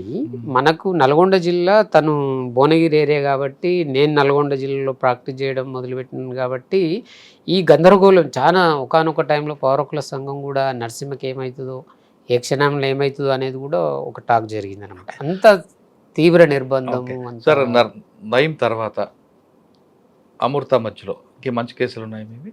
అంటే మొత్తంగా ఉద్యమ కేసులు భారతక్క 75 కేసులతో పాటు అంతటితో ఆగిపోయినాయి. అప్పుడు కేసులు కూడా పెద్దగా ఏం లేవు, జనరల్ ప్రాక్టీస్ పెరిగింది నాకు. మ్యాట్రిమోనియల్ డిస్ప్యూట్స్ కానీ ఈ రకమైన క్రిమినల్ కేసులు, క్రిమినల్ సైడు అప్పటికి కొద్దిగా గ్రిప్ వచ్చింది నాకు. ఎందుకంటే ఈ ఉద్యమకారుల కేసులు చేయడం వల్ల ఎన్కౌంటర్ కేసులలో పోలీసు వాళ్ళు 307 పెట్టడం, దాన్ని ఎట్లా ఏంటనే దానిపైన క్రిమినల్ సైడ్ ప్రాక్టీస్ కొంత పెంచుకోవడం జరిగింది నేను. దాంతో జనరల్ ప్రాక్టీస్ కూడా పెరిగింది. ఓకే సార్, ప్రణయ్ కేసు తీసుకుందాం. మీకు కెరీర్కి ఒక మలుపు తిప్పిన కేసు. ఒక భావజాలంతో వచ్చిన మీకు ఈ కేసు ఎందుకు ఇచ్చారు పోలీసులు? పోలీసులు డైరెక్ట్ ఇచ్చింది కాదండి ఇది. ఈ డైరెక్ట్ ఇచ్చింది కాకపోయినా కోర్టు ఇచ్చిన పోలీసులు అబ్జెక్షన్ చేస్తారు కదా.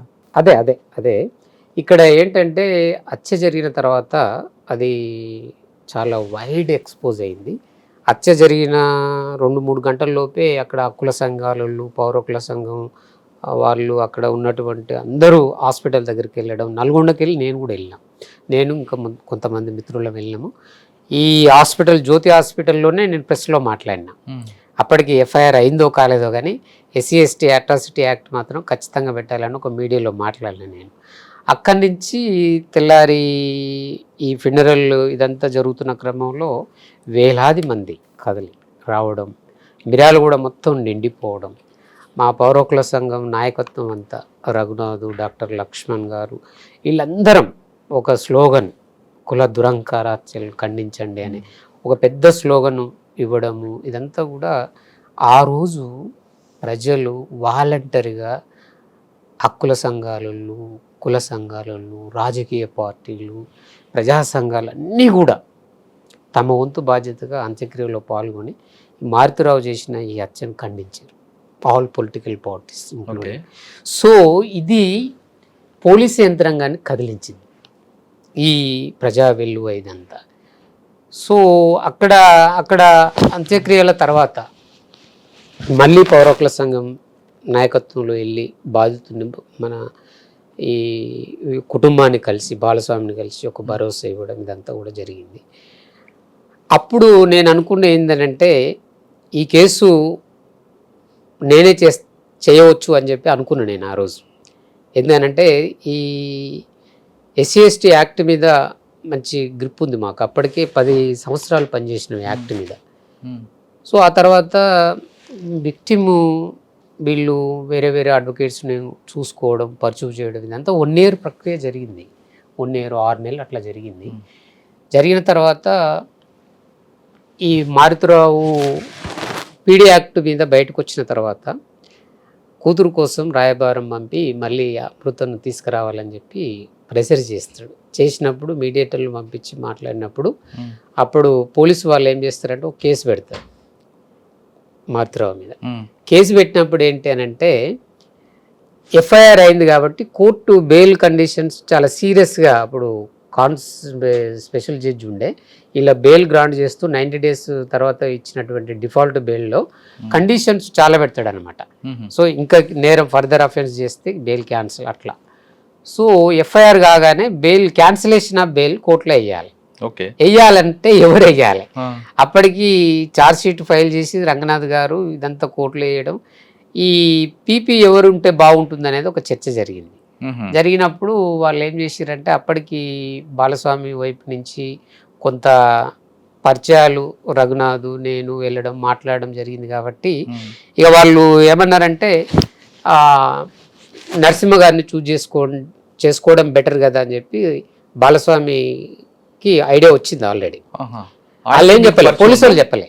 ఆయనకి ముందు పరిచయం ఉందా? మేము పోయినాంగా హక్కుల సంఘంగా పోయి మాట్లాడము, రఘునాథు నేను మాట్లాడి, అంటే బాలస్వామి గారు మీకు ప్రపోజల్ పెట్టారు? మా పైన అప్పటికి పరిచయాలు ఉన్నాయి. అప్పుడు ఎవరేంటి అని అంటే లోకల్లో నరసింహ ఉంటాడు కాబట్టి నరసింహన్ అయితే ఫస్ట్ స్పెషల్ పీపీగా ఆర్డర్ తెచ్చుకోండి క్యాన్సిలేషన్ ఆఫ్ బెయిల్ వేయడానికి అనేది ఒక ప్రపోజల్ వస్తే అది నేను కాన్సెంట్ లెటర్ ఇస్తే కలెక్టర్ గారికి అప్లికేషన్ పెట్టిస్తే కలెక్టర్ గారు 2/12/2018 నాడు నాకు ఆర్డర్ ఇస్తాడు స్పెషల్ పీపీగా. అక్కడి నుంచి మొదలవుతుంది అది. అప్పటికి మిర్యాలగూడ DSP గారు ఒక లెటర్ హెడ్ రాసుకొని వస్తాడు, ఇది రిప్రజెంటేషన్ లాగా ఎందుకు క్యాన్సిల్ చేయాలనేది. అప్పుడు నేను క్యాన్సిలేషన్ ఆఫ్ బెయిల్ ప్రిపేర్ చేస్తాయి. 2018లో మారుతిరావు బతికే ఉంటాడు, బెయిల్ పైన వస్తాడు. క్యాన్సిలేషన్ ఆఫ్ బెయిల్ వేసినప్పుడు నేను వివిధ హైకోర్టు, సుప్రీంకోర్టు జడ్జిమెంట్స్ కోడ్ చేస్తూ ఫైల్ చేసినాక వాళ్ళ కౌంటరు ఫైల్ అవుతుంది. ఇక ఇయరింగ్కు అప్పుడు స్పెషల్ కోర్టు జడ్జి ట్రాన్స్ఫర్ పైన భువనగిరికి వెళ్తాడు. In charge court family court. Hearing ఒక డేట్ ఉంటుంది. ఇక మారుతిరావు తరపున ఏంటంటే సుప్రీంకోర్టుకి వెళ్ళి కౌన్సిల్ వస్తున్నారు అనేది ఒక ప్రచారం జరిగింది. మరి ఆయన ఎట్లా ఎదుర్కొంటావు నువ్వు అనేది నా మీద ఒక సవాల్ నాకు. సరే నేను చాలా సీరియస్గా ప్రిపేర్ అయి ఉన్నా. అప్పటికి బాలస్వామి కుటుంబం, అమృత, నేను నా మీద నమ్మకము ఉందా లేదా తెలియదు కానీ ఒక భరోసా లేదా వాళ్ళకు. ఎవరు పీపీగా ఉండాలి, ఎవరు ఈ కేసు, అటువైపు చూస్తే మారుతిరావు ఎవరినైనా కొనేస్తాడు, ప్రలోభాలకు గురి చేస్తాడు. మీకు రాలేదు ఆఫర్? అదే చెప్తున్నా. అయితే ఈ క్రమంలో ఒక పెద్ద చర్చ, డిబేట్, వాళ్ళ నాన్న ఎవరినైనా కొనేస్తాడు అనేది ఒక చర్చ జరుగుతుంది. ఆ క్రమంలో వీళ్ళు కూడా చెక్ చేసుకున్నారు ఎవరుంటే బాగుంటుంది అనేది. అప్పటికి బాలస్వామి మిత్రులు వాళ్ళకు ఉన్నటువంటి సర్కిల్ ఇదంతా, అరే వీళ్ళు నరసింహ రఘునాథ్ అంటే పౌరకుల సంఘం బ్యాక్గ్రౌండ్, పోలీసు వాళ్ళు సపోర్ట్ చేయరు వీళ్ళని అవాయిడ్ చేయడమే బెటర్ అనేది ఆయనకు అడ్వైజ్ చేయడం. ఆ తర్వాత పీడీ యాక్ట్లో వాళ్ళకు అడ్వకేట్ని ఎంగేజ్ చేయడం హైకోర్టులో. ఇదంతా హైకోర్టులో కొద్దిగా వాళ్ళ కమ్యూనికేషన్ గ్యాప్ రావడం. అమృతకి ఇవన్నీ కూడా కొద్దిగా అనుమానాలుగా ఆమె అనుకున్న తర్వాత తక్షణమే ఒక అడ్వకేట్ అయితే కావాలి అన్నప్పుడు నేను కనపడ్డా వాళ్ళకు. సో ఆర్డర్ కాపీ తెచ్చుకున్న క్యాన్సిలేషన్ ఆఫ్ బెయిల్ వేసిన. ఈ క్యాన్సిలేషన్ ఆఫ్ బెయిల్ నాకు పెద్ద సవాల్. అంటే కుటుంబం భరోసా నా మీద ఉండాలంటే నా ఎఫిషియన్సీని చూపించాలి. ఎట్లా how to prove my efficiency అనేది ఒక అవకాశం దొరికింది అనేది నేను భావించి క్యాన్సిలేషన్ ఆఫ్ బెయిల్ హియరింగ్కు బాలస్వామిని, అమృతను, వాళ్ళ కుటుంబ సభ్యులందరినీ కోర్టులో కూర్చోబెట్టిన. మీరు ఏ గ్రౌండ్స్ వేసారండి? అంటే కండిషన్ వైలేట్ అయిందిగా. అండ్ బెయిల్ కండిషన్ ఏంటంటే ఫర్దర్ అఫెన్స్ చేయొద్దు అనేది. ఇక్కడ ఎఫ్ఐఆర్ అయింది. ఎఫ్ఐఆర్ గ్రౌండ్ ఇక్కడ క్యాన్సిలేషన్ ఆఫ్ బెయిల్ కోసం బెదిరింపులు సరిపోయిందా? అది ఇక బ్యాక్గ్రౌండ్ వైలేషన్, రెగ్యులర్గా పీడీ యాక్ట్ ఇదంతా ఉంది కదా బ్యాక్గ్రౌండ్. కానీ మధ్యలో మీకు ఏమైనా ఉందా? అక్కడ దాకా ఆఫర్ అనేది ఎప్పుడు లేదు. కానీ ఈ క్యాన్సిలేషన్ ఆఫ్ బెయిల్లో హియరింగ్ అనేది ఒక అద్భుతమైన ప్లే చేసిన నేను. ఎందుకు అనంటే ఫస్ట్ కుటుంబానికి నా మీద భరోసా కావాలి. ఇంత పెద్ద కేసు నా వెనక బ్యాక్గ్రౌండ్ లేదు, నేను సీనియర్ను కాదు, అప్పుడప్పుడే ఎదుగుతున్నటువంటి అడ్వకేట్ను ఇంత పెద్ద కేసు ఎట్లా హ్యాండిల్ చేస్తాడు అనేది ఒక పెద్ద డిబేటు, చర్చ ఇదంతా జరుగుతున్నప్పుడు నేను ప్రూవ్ చేసుకోవాలి. కాబట్టి నేనేం చేసినంటే చాలా ప్రిపేర్ అయ్యి ఈ జడ్జిమెంట్స్ ఇవన్నీ కోట్ చేసిన. సుప్రీంకోర్టుకి వెళ్ళి వస్తున్న అడ్వకేటు ఇక్కడ సీనియర్ కౌన్సిల్ అడ్వకేట్ జనరల్గా పనిచేసిన సివి మోహన్ రెడ్డి గారిని దింపారు. అవునా? క్యాన్సిలేషన్ ఆఫ్ బెయిల్లో హియరింగ్ రోజు 3 గంటలకు స్టార్ట్ అయింది నా ఆర్గ్యుమెంటు. దాదాపు 4:30 వరకు చెప్పిన. మొత్తం బ్యాక్గ్రౌండ్ అంతా తీసుకొచ్చి అట్లా చెప్పి ఎందుకు క్యాన్సిలేషన్ చేయాలి అనే దానిపైన చెప్పిన. బాగా కోర్టు అంతా నిండిపోయింది. పోలీసు వాళ్ళు, డిఎస్పీ వీళ్ళంతా ఉన్నారు అక్కడ. చెప్పిన తర్వాత అప్పుడు బయటకు వచ్చి అమృత బాగా ఏడుస్తుంది. బాలస్వామి అంటాడు, మేము ఎక్కడో అనుకున్నాం, ఎవరినో అనుకున్నాం, మీరు రైట్ పర్సన్ దొరికింది, మాకు చాలా ఆనందం అండి, ఇక మాకు భరోసా దొరికింది, చాలా అద్భుతంగా ఆర్గ్యూ చేసిరని అనడంతో పాటు ఇమ్మీడియట్లీ ఎస్పీ రంగనాథ్ గారు నాకు ఫోన్ చేస్తాడు.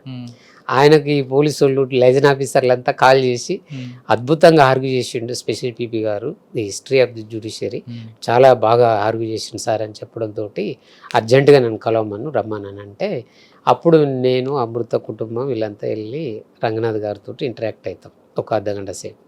మీ నుంచి బాగా ఫోన్లు వచ్చినాయండి, బాగా చేశారని చెప్పారండి నరసింహ గారు, అది అని అంటాడు. అన్న తర్వాత అప్పటికే నేను ఒక రిప్రజెంటేషన్ తయారు చేసి పెట్టుకున్నాను. ఎందుకంటే background of the accused person చాలా ఇది ఉన్నోళ్ళు కాబట్టి నాకు సెక్యూరిటీ అవసరమే ఉంటుందని చెప్పి నేను ఒక రిప్రజెంటేషన్ రెడీ చేసుకొనే ఉన్నా.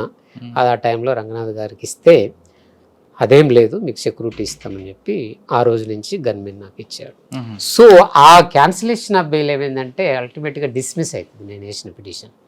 సో ఇక అక్కడి నుంచి బాధితులకు భరోసా ఎప్పుడైతే వచ్చిందో ఇక నేను ఈ కేసు చేయగలుగుతాను నాకు కూడా భరోసా వచ్చినాక, నమ్మకం వచ్చిన తర్వాత ఇక ఆ తర్వాత జరిగిన పరిణామాలు, కోవిడ్ రావడము, మర్డర్ మూవీ ద్వారా మళ్ళీ ఈ కేసుకు డిస్టర్బెన్స్గా ట్రూ లవ్ స్టోరీ మీద, ప్రణయ్ అమృత లవ్ స్టోరీ మీద ఇక మర్డర్ మూవీ రాబోతుంది అని చెప్పి ట్విట్టర్లో, వాట్సాప్లలో, సోషల్ మీడియాలో భయంకరమైన మెసేజ్లు రావడం, అమృత ఇది చూసి తట్టుకోలేకపోవడం, ఏదో ఒకటి చేయాలి, ఏం చేయాలి అని అనుకున్నప్పుడు మళ్ళీ నా ప్రస్తావన ఏంటంటే మర్డర్ మూవీని ఆపాలి, ఆర్జీవికి నోటీస్ ఇవ్వాలి. ఇది ఏంటంటే ఇది ఒక ఛాలెంజ్ అయిపోయింది. ఈ ఛాలెంజ్లో ఏంటంటే పాస్ట్ ఎక్స్పీరియన్స్, ఈ మూవీని బ్రేక్ చేసి ఇంజెక్షన్ ఆర్డర్ తీసుకున్న చరిత్ర లేదు మన దగ్గర. మద్రాస్ హైకోర్టు ఇచ్చిన జడ్జిమెంట్లు ఒకటి కలెక్ట్ చేసిన తర్వాత అది కరెక్ట్ జడ్జిమెంట్ దొరికింది నాకు. మర్డర్ మూవీని ఇంజెక్షన్ ద్వారా ఆపొచ్చు అనే జడ్జిమెంట్ కోడ్ చేసి సివిల్ దావా రెడీ చేసిన.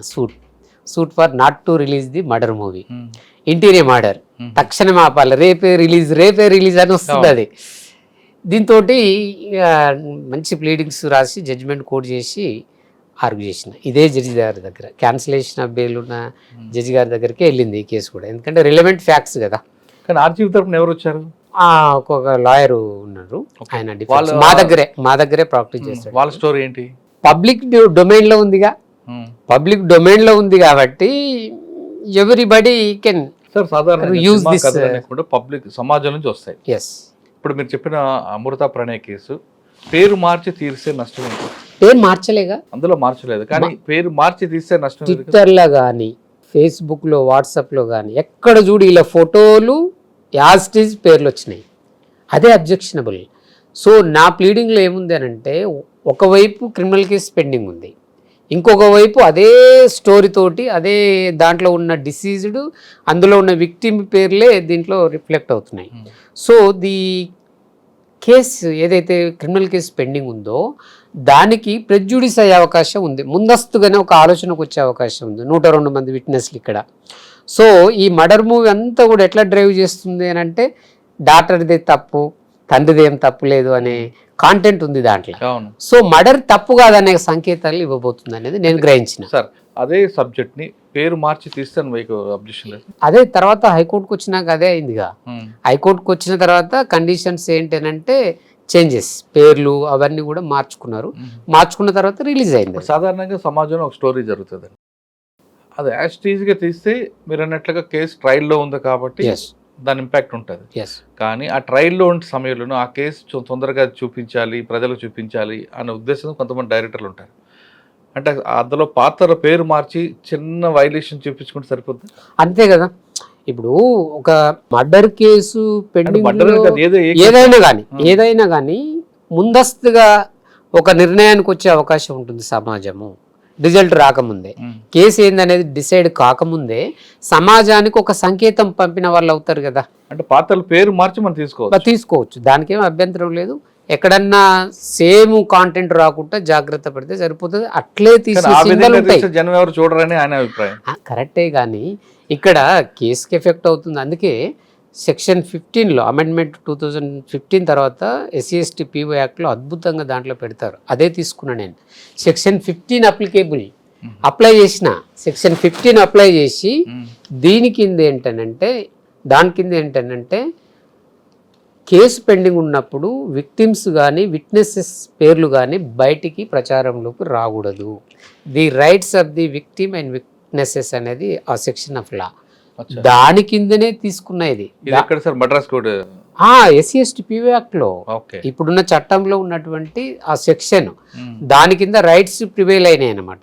ఆ రైట్స్ తీసుకొని ఇదేసిన, అట్లాగే క్రిమినల్ కేసు కూడా పెట్టిన. అది ప్రైవేట్ సినిమా గురించి రాగానే అమృత వాళ్ళ నాన్నగారు, అదే మామగారు, వాళ్ళ రియాక్షన్ వాళ్ళు చాలా సంతోషంగా ఫీల్ అయ్యారు. అమృత అయితే నిజంగా చాలా గ్రేట్ అచీవ్మెంట్ అంకుల్ అని చెప్పి చాలా సంతోషించింది. అక్కడ కూడా ఇక్కడ ఇంకొక స్టోరీ వస్తుందండి.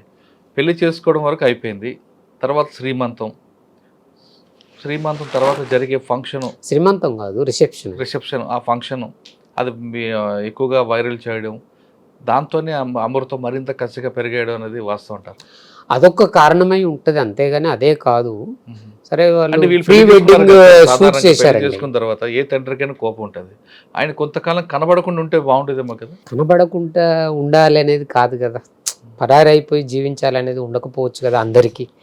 సో వీళ్ళు ప్రీ వెడ్డింగ్ షూట్స్ ఎక్కడో చేసిర్రు, ఆ తర్వాత వీడియోలు రిలీజ్ అయినాయి. అది వాళ్ళ ప్రోగ్రాంలో అదొక షెడ్యూల్లో అదొక భాగం. అది సరే, బంధువులకు స్నేహితులకు తెలవాలనే ఉద్దేశంతో రిసెప్షన్ ఏర్పాటు చేసుకున్నాం. ఆయన తన మాట నెగ్గాలన్న వ్యక్తి మారుతిరావు. నెగ్గాలనంటే ప్రొవకేషన్స్ అంటారు. ఇవన్నీ కూడా ఏంటంటే మనిషిని ప్రేరేపించడము. ఇప్పుడు ఆ కేసులో మీరు అన్నట్లుగా ప్రొవకేషన్ చేసిన వాళ్ళ మీద కేసు ఉండవా? ప్రొవకేషన్ అని అంటే కొంత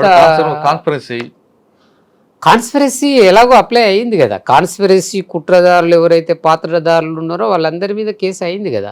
కాకపోతే ఏంటంటే విత్ ఇన్ ది ఫ్యామిలీలో వాళ్ళ బ్రదర్ ఉన్నాడు కాబట్టి బ్రదర్ ప్రొవోకేట్ చేసిండు అనేది ఇక్కడ ప్రూవ్ అయింది. తను కూడా వన్ ఆఫ్ ది అక్యూజ్డ్గా చేర్చడం జరిగింది. సార్, బ్రదర్ విషయం కొద్దాం. బ్రదర్ శ్రవణ్ రావు కాదు, శ్రవణ్ కుమార్. ఆయనకి శిక్ష పడ్డానికి ఒక రిపోర్టర్ ఇచ్చిన స్టేట్మెంటే ప్రధాన కారణం అంటుంటారు. అదొకటే కాదు, కేసులో ఉన్నటువంటి ఛార్జ్షీట్ ప్రకారం కానీ స్టేట్మెంట్ ప్రకారం కానీ బాలస్వామి PW1 కాంప్లైంట్లోనే ఎగ్జిబిట్ P1గా మార్క్ అయింది. అందులోనే తన ఇచ్చిన ఫిర్యాదులోనే క్లియర్గా రాస్తాడు ఏమని, నా కొడుకును మారుతిరావు తన తమ్ముడు శ్రావణ్ కుమారు కిరాయి అంతకులతోటి డబ్బులు ఇచ్చి హత్య చేయించారనేది ఎగ్జిబిట్ P1లో క్లియర్గా ఉంటుంది. అప్పటి కాంప్లైంట్ ఇచ్చిన నాటికి శ్రావణ్ కుమార్ పేరు ఉంది. ఆ తర్వాత అదే కాంటెంట్ ప్రకారం 161 స్టేట్మెంట్లు ఉంటాయి కాంప్లైంట్ తర్వాత. ప్రణయ్ మదర్ ప్రేమలత 161 స్టేట్మెంట్లో ఎవిడెన్స్లో ఉంటుంది. ఈయన ఎక్కడెక్కడైతే అమృతను హరాస్మెంట్ చేసింది, రాఘవ థియేటర్కి వెళ్ళి సినిమా చూసినప్పుడు ఇంటికి తీసుకొచ్చి కొట్టడం, ఇదంతా ఆమె చెప్తుంది, ఇతను చెప్తాడు, బాలస్వామి చెప్తాడు. అమృత చాలా క్లియర్గా చెప్తుందిగా, ఓరల్ ఎవిడెన్స్లో ఉంది కదా. ఈ ముగ్గురు ఎవిడెన్స్ ఉంది ఇక్కడ, ఓరల్ ఎవిడెన్స్గా ఉంది. రెండవది, మర్డర్కు ముందు ప్లాట్లు అమ్ముతారు, joint properties. Execution of the will deeds ఉన్నాయి కదా, మర్డర్కు ముందే ఇది 40 lakhs అది ఉంది. ఈ విల్ డీడ్ ఉన్నాయి, ఈ ఎగ్జిక్యూషన్ ఆఫ్ డీడ్స్ ఉన్నాయి, పోలీసు వాళ్ళు కలెక్ట్ చేసారు, అది ఎగ్జిబిట్ అయినాయి, మార్క్ అయినాయి. అందులో సంతకాలు కూడా క్లియర్గా ఎగ్జిబిట్గా మార్క్ అయినాయి, ప్రూవ్ అయినాయి వీళ్ళే సంతకాలు అనేది. సో ఫోన్ కలెక్ట్ చేసినప్పుడు ఫోన్లో కూడా సంభాషించినట్టు టవర్ లొకేషన్ ఇదంతా ఉంది. సో కన్ఫెషన్ ఉందిగా, పోలీసు అరెస్ట్ కాగానే ఇమీడియట్లీ వాళ్ళ దగ్గర సెల్ ఫోన్లు రికవర్ చేసి కన్ఫెషన్ స్టేట్మెంట్ ఉంది కదా. కన్ఫెషన్ స్టేట్మెంట్లో గవర్నమెంట్ ఎంప్లాయీ విఆర్ఏ అతని స్టేట్మెంట్లో చాలా క్లియర్గా స్పష్టంగా మారుతిరావు లాంగ్ స్టేట్మెంట్ ఇస్తాడు, లాంగ్ కన్ఫెషన్ స్టేట్మెంట్ ఇస్తాడు, ఎట్లా ఎవరెవరి పాత్ర ఎట్లా ఉందనేది. ఇది కోర్టులో రికార్డ్ చేయించిన. ఆ తర్వాత ఏమైంది, శ్రావణ్ కుమార్ కన్ఫెషన్, ఇతని దగ్గర సెల్ ఫోన్ సీజ్ చేస్తారు. సెల్ ఫోన్ సీజ్ చేసిన తర్వాత ఇక్కడ కన్ఫెషన్ స్టేట్మెంట్ ఉంటుంది, సెల్ ఫోన్లో రికవరీ పోర్షన్ మార్క్ అవుతుంది, ఇవన్నీ ఎగ్జిబిట్గా మార్క్ అవుతాయి. సో అక్కడ ఓరల్ ఎవిడెన్స్ ఉంది, ఇక్కడ డాక్యుమెంటరీ ఎవిడెన్స్ ఉంది, ఫోన్లో కనెక్టివిటీ వాట్సాప్లో మెసేజ్లు ఇవన్నీ ఉన్నాయి. అతి ముఖ్యమైనది కన్ఫెషన్ ఉంది. కన్ఫెషన్ స్టేట్మెంటు మారుతిరావుది కానీ శ్రావణ్ కుమార్ మీద కానీ క్రాస్ ఎగ్జామినేషన్ చెయ్యకుండా ఇన్అడ్మిసిబుల్ పోర్షన్ అనే దానిపైన 2-3 నెలలు ఆర్గ్యుమెంట్ జరిగింది కోర్టులో. 3 నెలలు. దీని మీద ప్రాసిక్యూషన్ వర్షన్ ఏంటంటే సెక్షన్ 27 ప్రకారం confession before the police not admissible, only recovery portion to leads the recovery portion only admissible portion, that portion can be marked అంతే. ఇంకో స్టోరీ ఏది ఉన్నా పక్కకు పోతుంది.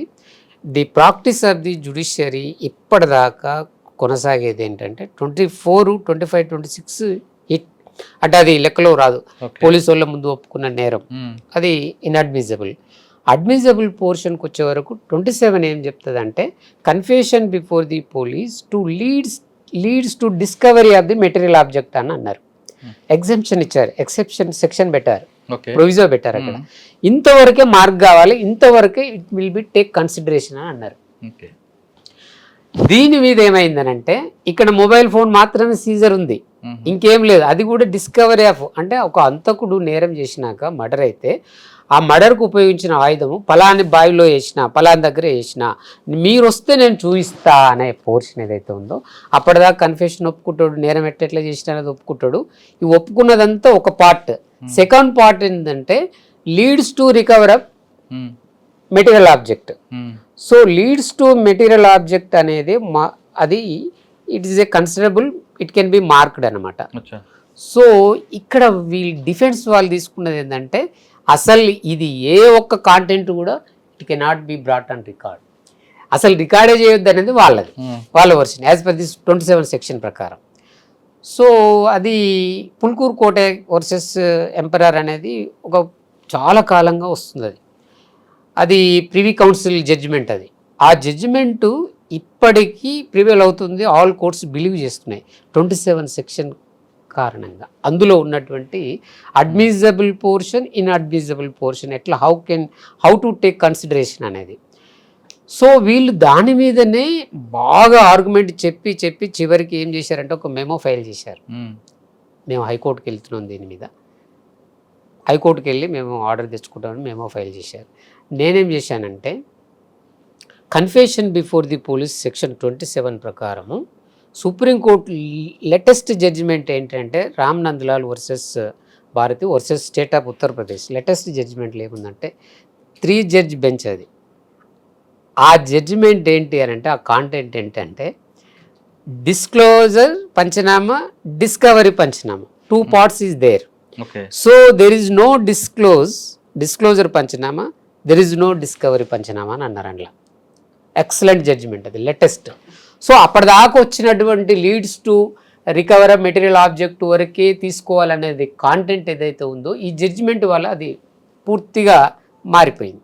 ఆ జడ్జిమెంట్ పెట్టి నేనేమన్నానంటే yes every content of panchanama must be brought on record, must be brought on record అని నేను పెట్టిన. నేను దానికి సుప్రీంకోర్టు జడ్జిమెంట్ పెట్టిన. ఆ తర్వాత చాలా జడ్జిమెంట్ కోట్ చేయడం వల్ల జడ్జి గారు నా పిటిషన్ అలో చేసింది. ఆమె రాసిన దాని మీద వాళ్ళు హైకోర్టుకు పోయారు. హైకోర్టు పోయిన తర్వాత హైకోర్టు ఒక ఆర్డర్ వస్తుంది ఏమనంటే ఈ admissible portion inadmissible portion it will be take at the time of deciding the matter అన్నారు హైకోర్టు జడ్జి గారు. అంటే అటు ఇటు కాకుండా it will be take at the time of deciding the matter అని ఆ డైరెక్షన్ కోర్టుకు. సో ఇది అయిపోయిన తర్వాత A6 శ్రావణ్ పర్టికులర్గా దీని మీద హైకోర్టులో మళ్ళీ క్రిమినల్ పిటిషన్ వేస్తాడు. ఇది ఏదైతే అడ్మిసిబుల్ పోర్షన్ ఉందో ఇన్అడ్మిసిబుల్ పోర్షన్ అప్పటికే రికార్డ్ అయ్యింది కన్ఫెషన్. ఓకే. సో వీళ్ళు మెమో ఫైల్ చేశారు. మెమో ఫైల్ చేసిన దానికి హైకోర్టుకి వెళ్ళి వస్తుంది అనేది వాళ్ళు హోప్ పెట్టుకున్నారు అనుకుంటున్నాను నేను. సో హైకోర్టు 3 నెలల తర్వాత రిజర్వ్ ఫర్ జడ్జ్మెంట్ పెట్టుకొని డైరెక్ట్ ఒక డైరెక్షన్ వస్తుంది ఏంటంటే ఆ లేచిన petition dismiss, no it cannot be entertain this type of petition అని డిస్మిస్ చేస్తుంది. అప్పటికే ఈ ఆపర్చునిటీ వాళ్ళు కోల్పోతారు. ఓకే. క్రాస్ ఎగ్జామినేషన్ కోల్పోతారు. Okay. So there is no cross examination. So ఇదంతా ఎవిడెన్స్ కాదా A6 మీద? అంటే సార్ ఇప్పుడు ఈ సంఘటన జరిగినప్పటి నుంచి కవర్ చేసిన ఒక రిపోర్టర్ బాధితురాలకు వ్యతిరేకంగా సాక్ష్యం చెప్తారట కదా. అది ప్రాసిక్యూషన్ ఎవిడెన్స్ అంతా అయిపోయిన తర్వాత డిఫెన్స్ ఎవిడెన్స్ అనేది ప్రొసీజర్ ఆఫ్ లా. వాళ్ళు అది ఎంచుకున్నప్పుడు ఏమవుతుందంటే ఎవరిని పెట్టాలి ఏంటి అని అన్నప్పుడు ఒక టీవీ యాంకర్ను మాట్లాడుకుంటారు. రిపోర్టర్ సీనియర్ కరస్పాండెంట్ కూడా. ఆ ఫ్యూనరల్ కాడికెళ్ళి మర్డర్ నుంచి ఫ్యూనరల్ అయిపోయేంత వరకు ఆ టీవీ ఛానల్ కవర్ చేసినటువంటిది కాపీ టు కాపీ పేస్ట్ అని పెట్టి వీళ్ళు ఒక సీడీ తయారు చేసుకొని దానికి ఒక 60/B సర్టిఫికేట్ ఎంక్లోజ్ చేసి ఆ కంపెనీ యాజమాన్యం ఉంటుంది కదా, ఆ కంపెనీ యాజమాన్యం ఇచ్చినటువంటి yes you can give the evidence before the court అనేది ఒక సర్టిఫికేట్ తీసుకొని వచ్చి కోర్టులో ఫైల్ చేస్తారు. అది నాకు ఒక కాపీ ఇస్తారు. కాపీ ఇచ్చిన తర్వాత నాకు క్రాస్ ఎగ్జామినేషన్ ఉంటుంది కదా, ఉన్నప్పుడు ఆ కాపీ తీసుకొని నేను మళ్ళీ దాన్ని ప్లే చేసి చూసిన. అదంతా ఓపెన్ కోర్టులోనే అది మార్క్ అయ్యేటప్పుడే జడ్జి గారే ఓపెన్ చేసి చూస్తుంది అనమాట. చూసినప్పుడు నేను బాగా అబ్జర్వ్ చేస్తా, దాంట్లో వాళ్ళు వేసిన సీడీని అదంతా అబ్జర్వ్ చేసి అదంతా చూసుకున్న తర్వాత నా క్రాస్ ఎగ్జామినేషను ఇక నాకు తెల్లారే అవకాశం ఉంటుంది.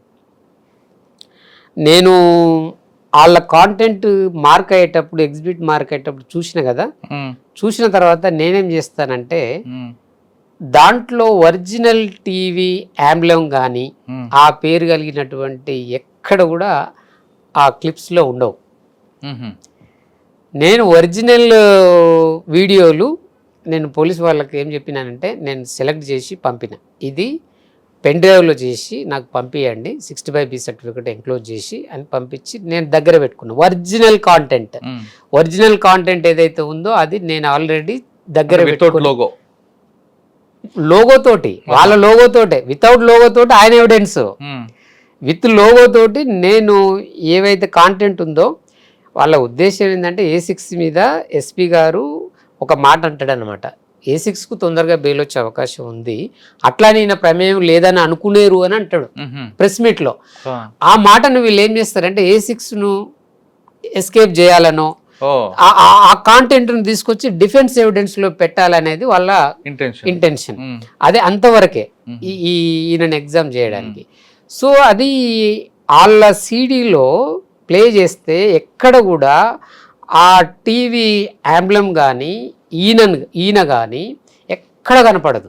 ఓన్లీ జనాలు, ఆ ప్రొసెషను, అట్లాగా ఫినరలు అదంతా కనపడుతుంటుంది తప్ప ఎక్కడ కూడా అది షూట్ చేసినట్టు ఈ టీవీకి సంబంధం ఉండదు. అది నేను డిస్ప్లే చేసేటప్పుడు మార్క్ అయ్యేటప్పుడు చూసుకున్నా. నేను చూసుకొని మళ్ళీ తర్వాత నేను ఇంటికి వచ్చి నేను ఆ టీవీ ఛానలే డిస్ప్లే చేసి టెలికాస్ట్ చేసినది.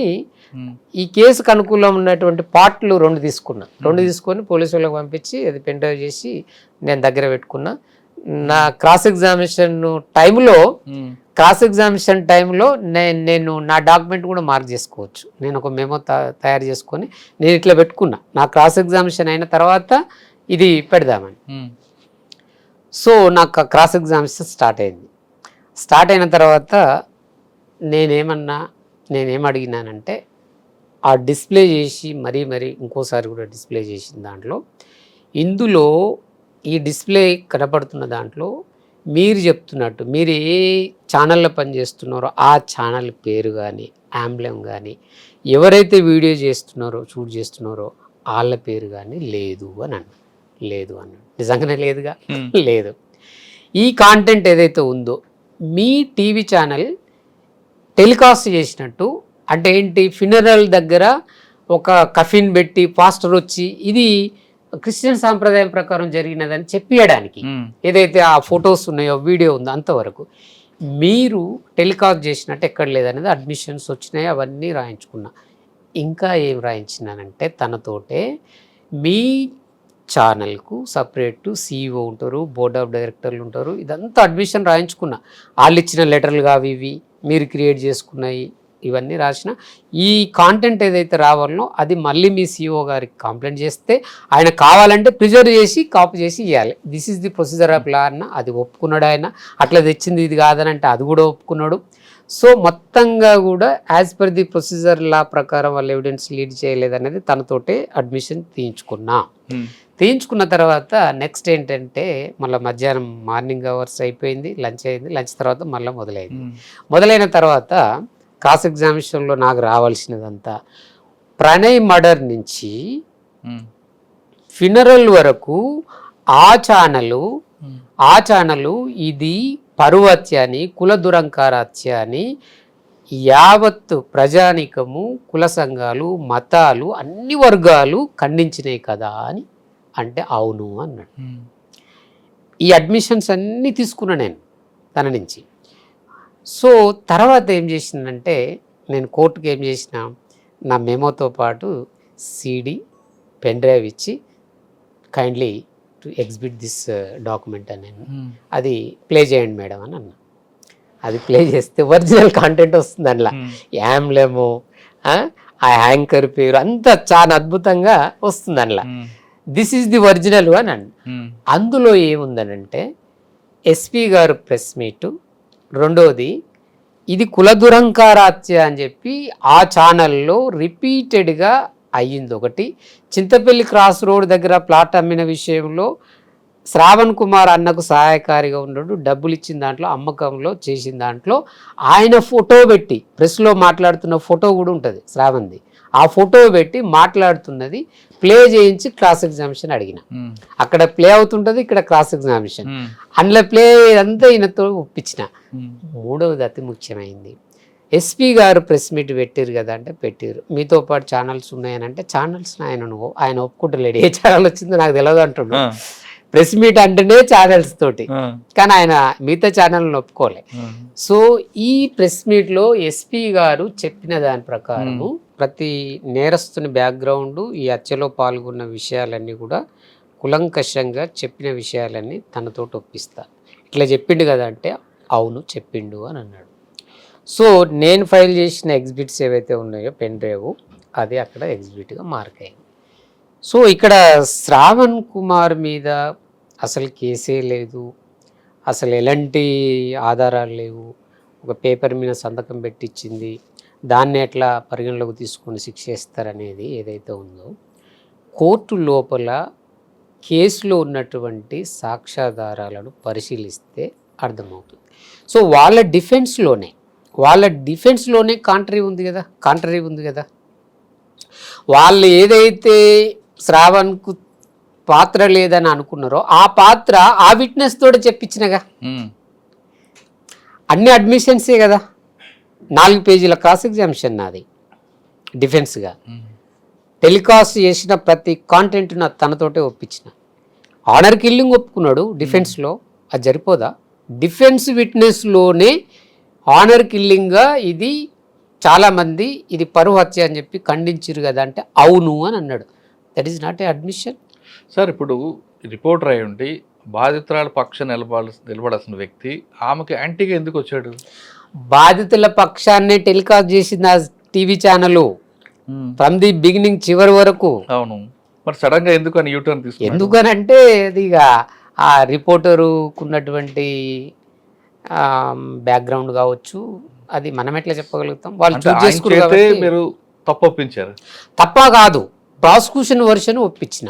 ఏమంటారు అప్పుడు? తర్వాత ప్రాసిక్యూషన్ వర్షన్ ఏంటి అని అంటే honour killing committed by the Maruthi Rao and others. So కరెక్టే సార్. ఆయన ఏమంటాడు సార్, ఇదంతా అయిపోయింది, జడ్జిమెంట్ వచ్చింది, డెత్ సెంటెన్స్ ఇవన్నీ. ఎస్, అప్పుడు అదే రిపోర్టర్ మీ ఇంటర్వ్యూ తీసుకున్నా. ఇంటర్వ్యూ అందరికంటే పోటీ పడ్డది ఆయనే. ఇంటర్వ్యూలో ఫస్ట్ ఫేజ్లో ఉన్నాడు ఆయన. ఇటువంటి సంఘటనలు ఉంటాయని ఊహించారా మీరు? నేను డిఫెన్స్కి ఇట్లా పెడతారని అనుకోలేదు. సరే, ఎగ్జిబిట్స్గా ఫొటోస్ తీసుకొచ్చినప్పుడు వాటిని మా PW1 బాలస్వామి క్రాస్ ఎగ్జామినేషన్కు రికాల్ అయినప్పుడు ఆయనతో ఈ ఫోటోలు ఉపయోగము, ఇది చర్చి కాంపౌండ్లోకి వెళ్ళింది, చర్చి ఫాస్టర్లు వచ్చిర్రు, ఇదంతా వాళ్ళ ప్రయత్నం అంతా కూడా బెడ్స్ కొట్టింది. ఇంకోటి చెప్తే మీరు పరిశాన్ అవుతారు. ఇంకోటి చెప్తా, ఇందులో ఏంటంటే ట్రయల్ ప్రాసెస్ జరుగుతుంటుంది. PW1 క్రాస్ ఎగ్జామినేషన్ అయిపోతుంది, రీ ఎగ్జామినేషన్కు పిటిషన్ వేస్తాము. ఆ తర్వాత ఆయన వచ్చిన తర్వాత వీళ్ళు ఏం చేస్తారంటే చర్చిలో మ్యారేజ్ అయినట్టు ఒక ఫేక్ డాక్యుమెంట్ క్రియేట్ చేస్తారు. అమృత ప్రణేది పెళ్ళి అయినట్టు మిరాలగూడలో సెంట్ మేరీ చర్చిలో మ్యారేజ్ అయినట్టు మ్యారేజ్ సర్టిఫికెటే కాదు, వాళ్ళు ఒరిజినల్ చెప్తా నేను. ఒరిజినల్ ఆర్య సమాజంలో పెళ్లి అయింది, అక్కడ సర్టిఫికెట్ ఇచ్చారు, అది ఎగ్జిబిట్ చేయించిన. ఆర్య సమాజంలో పెళ్లి చేసిన అమర్ సింగ్ను కూడా ఎగ్జామ్ చేసినాం PWCగా. ఇదొక ఎత్తు. వీళ్ళ ఇంటెన్షన్ ఏంటంటే, వాళ్ళ డిఫెన్స్ ఏంటంటే, is not belongs to SC Mala community, ఈ was converted Christianity, is not belongs to SC. So the SC/ST atrocity act not applicable అనేది వాళ్ళ వర్షన్. అదే డిఫెన్స్లో మెయిన్గా తీసుకున్నారు. ఆ తర్వాత రకరకాలుగా డిఫెన్స్లో ఉంది వాళ్ళ వాదన. సో ఇక్కడ ఏమైందనంటే, నేను సీరియస్గా ఇది ఫేక్ డాక్యుమెంట్, క్రియేటెడ్ డాక్యుమెంట్ అని కౌంటర్ చేస్తూ ఆర్గ్యుమెంట్ చెప్పినాం. ఆర్గ్యుమెంట్ చెప్పిన తర్వాత కోర్టు అల్టిమేట్ అలో చేసింది. అలో చేసి చర్చి ఫాస్టర్కు ఒక లెటర్ పెడుతుంది కోర్టు వాళ్ళు, to submit the so and so certificate అని. వాళ్ళు ఏం చేస్తారంటే రిటర్న్గా, there is no marriage taken place between the Amruthavarshini and Pranay అంటూ వాళ్ళు అధికారికంగా స్టాంప్ వేసి కవరింగ్ లెటర్ తోటి పంపిస్తారు. సో వాళ్ళు వేసిన డాక్యుమెంట్ క్రియేటెడ్ అనేది అర్థమైందిగా కోర్టుకు. అది డాకెట్లో రాయించిన, నా ఆర్గ్యుమెంట్లో, రిటర్న్ ఆర్గ్యుమెంట్లో అది కోడ్ చేసిన. కోడ్ చేస్తే జడ్జిమెంట్లో కూడా కోడ్ చేసింది మేడం అది. సో ఇట్లా ఫైల్ చేశారు, క్రిమినల్ MP నెంబర్తో సహా రాసింది ఆమె. సో మేము according to the prosecution the deceased family belongs to SC community అనడానికి బలమైనటువంటి ఆధారాలు ఆ మండల తహసీల్దార్ గారు ఇచ్చిన సర్టిఫికెటు, క్యాస్ట్ సర్టిఫికెటు, అట్లాగే మ్యారేజ్ చేసినటువంటి ఏదైతే ఆర్య సమాజం ఉందో ఆర్య సమాజ్ మ్యారేజ్ చేసిన సర్టిఫికెట్ ఎగ్జిబిట్గా మార్క్ అయింది. మ్యారేజ్ చేసినటువంటి అతను అమర్ సింగ్ను కూడా ఎగ్జిబిట్ PWగా ఎగ్జామ్ చేసినాము. సో వాళ్ళు క్యాస్ట్ సర్టిఫికెట్ని ఛాలెంజ్ చేయాలిగా, చేయలేదు. మ్యారేజ్ని డిస్ప్యూట్ చేయలేగా, మ్యారేజ్ని ఎక్కడ కూడా డినైల్ చేయలేదు, డిస్ప్యూట్ చేయలేదు. సో ది డిఫెన్స్ అనేది అక్కడ కోర్టు పరిగణలోకి తీసుకోలే. వాళ్ళ ఏదైతే చాలా అడిగిరు దాంట్లో క్రాస్ ఎగ్జామినేషన్లో, ఏది ఫ్యూనరల్, ఆ తర్వాత సమాధి కాడికి వెళ్ళి అదంతా కూడా అడిగిరు, కానీ ఏది కూడా కన్సిడర్ చేయలేదు. మర్డర్ ప్లస్ ఇప్పుడు ఆ సీన్ ఆఫ్ అఫెన్స్ జనరల్గా డినై చేస్తారు, కానీ అక్కడ కూడా మర్డర్ ప్లస్ డినై చేయలేదు, మర్డర్ డినై చేయలేదు. కేవలం SC మెయిన్గా తీసుకున్నారు వాళ్ళు, డిఫెన్స్ SCగా తీసుకున్నారు. సరే మర్డర్ ఈయన చేయలేదు అనేది జనరల్ క్రాస్ ఎగ్జామినేషన్లో భాగం డిఫెన్స్లో. అంటే డిఫెన్స్ కూడా డిఫరెంట్ యాంగిల్లో ఉంది. ఈ మర్డరు వీళ్ళు చేయలేదు, మారుతిరావు చేయలేదు, వాళ్ళ బంధువులు మ్యారేజ్ ప్రపోజల్ ఉంది ఈయనకు, వాళ్ళ దాంట్లోనే ఆ మేనమామ అట్లా డిఫరెంట్ యాంగిల్లో డిఫెన్స్ తీసుకున్నారు. ఒక కన్స్ట్రక్టివ్ డిఫెన్స్ అనేది లేదు దీంట్లో. సార్ ఫైనల్గా జడ్జిమెంట్ వచ్చిన రోజు అమృత బాలస్వామి గారు వాళ్ళ రియాక్షన్ ఎలా ఉంది? చాలా సంతోషాన్ని వ్యక్తం చేసిర్రు. అది సంతోషాన్ని వ్యక్తం చేసి మంచి జడ్జిమెంట్ వచ్చింది. మేము ఊహించలేదు, ముఖ్యంగా డెత్ పడుతుందని అనుకోలేదు, కానీ డెత్ పెనాల్టీ రావడం నిజంగా గ్రేట్ అన్నారు. అందరికీ పడుతుందని అనుకోలేదు. A1 to A2 to A5 వరకు పడుతుంది అనేది గట్టిగా నమ్మినాం, కానీ మీరు A8ను కూడా వదిలిపెట్టలేదు. చాలా వండర్ఫుల్ జడ్జిమెంటు, హిస్టారికల్ జడ్జిమెంటు అని అన్నారు. అయితే ఇక్కడ ఒకటేంటంటే during the course of the prosecution examination ఎన్ని మలుపులు తిరిగిందంటే ఈ కేసు నా నుంచి ఈ ఫైల్ దూరం చేయాలని, even though director of prosecution కూడా ఎన్ని ఎత్తుగడలు వేసిందంటే ఇది తెలియదు ఎవరికి. సో పోలీసు వాళ్ళు ఛార్జ్ షీట్ వేసిరు అనేది వాస్తవము, ఎక్సలెంట్ ఇన్వెస్టిగేషన్ చేసిందన్నమాట వాస్తవమే. కానీ అంత పగడుబందిగా చేసిన ఛార్జ్ షీట్ వేసిన కేసులు అన్నిట్లలో డెత్ పెనాల్టీ ఉండదు, ఈవెన్ దో లైఫ్ ఇంప్రిజన్మెంట్ కూడా ఉండవు. చాలా కేసులలో వీగిపోయినాయి చూస్తాం మనం. కానీ కోర్టు లోపలికి వచ్చిన తర్వాత prosecution, how to conducting the prosecution అనేది చాలా కీలకంగా మారబోతుంది. ఆ కీలక దశ నేను ఎదుర్కొన్నటువంటి సవాళ్ళు చాలా ఉంటాయి. ఎట్లా అనంటే ఒకవైపు ఏంటి అనంటే ఈయన స్పెషల్ పబ్లిక్ ప్రాసిక్యూటర్గా ఎట్లా గవర్నమెంట్ టెన్యూర్ పీపీ కాదు, డిజిగ్నేటెడ్ పీపీ కాదు, ఎట్లా వచ్చింది ఈ పీపీ అనేది ఒక పెద్ద సవాల్గా తీసుకున్నారు వాళ్ళు. So section rule 4 Class 5 of SC/ST/PO యాక్ట్లో ఉన్నది చాలా తక్కువ మందికి తెలుస్తుంది. ఆ రూల్ ప్రొసీజర్ ఏంటి అంటే the choice of the victim to engage అనే eminent personality of the accused ఆ యాక్ట్లో పెట్టారు. దాని ప్రకారం అయిన విషయము మా డిఫెన్స్ లాయర్లకు లేటుగా తెలిసింది. సో కలెక్టరేట్కి పోయిర్రు, అడిగిర్రు, ఎట్లా ఇస్తావు ఆయనకు ఆర్డర్ అన్నారు, చాలా ఇది చేసారు, డిస్టర్బ్ చేశారు. చివరికి వాళ్ళు హైకోర్టు దాకా కూడా వెళ్ళారు. సరే వాళ్ళు చేశారండి మీ డైరెక్టర్. అదే చెప్పబోతున్నా. చివరికి ఏమైందంటే ఈ కేసుతో పాటు స్పెషల్ పీపీగా నా మీద నమ్మకం ఉన్న బాధితులు దాదాపు ఒక 20 కేసులు వచ్చినాయి. అవి మర్డర్ కేసులు ఉన్నాయి, రేప్ కేసులు ఉన్నాయి, అబ్యూజింగ్ ఉంది, కొట్లు ఉన్నాయి, 307లు ఉన్నాయి, ఇవన్నీ ఉన్నాయి. సో అక్కడ డిజిగ్నేటెడ్ పీపీ గారు ఉన్నారు ఎక్స్క్లూజివ్లీ ఈ SC/ST కోర్టుకు. ఈ కేసులు పార్టెడ్ వస్తున్నాయి, ట్రయల్కు ముందు వస్తున్నాయి, ట్రయల్కి ఇంకా స్టార్ట్ కానీ కూడా వస్తున్నాయి. సో అక్కడ తను ఫీల్ అయి ఉంటాడు అనేది నేను అనుకుంటున్నాను. ఎందుకంటే నేను ఇక్కడ డిజిగ్నేటెడ్ పీపీగా ఉండడం, ఆయన కేసులు పోవడం ఏంటి అనేది ఒక భాగంగా ఆలోచించి ఉంటాడనేది నేను అనుకుంటున్నా. దాని వెనుక ఇంకేమన్నా ఉన్నది అనేది నాకు తెలియదు. సో తను ఏం చేశాడంటే డైరెక్టర్ ఆఫ్ ప్రాసిక్యూషన్కి వెళ్ళి ఒక జీవో పాస్ చేయించుకున్నాడు.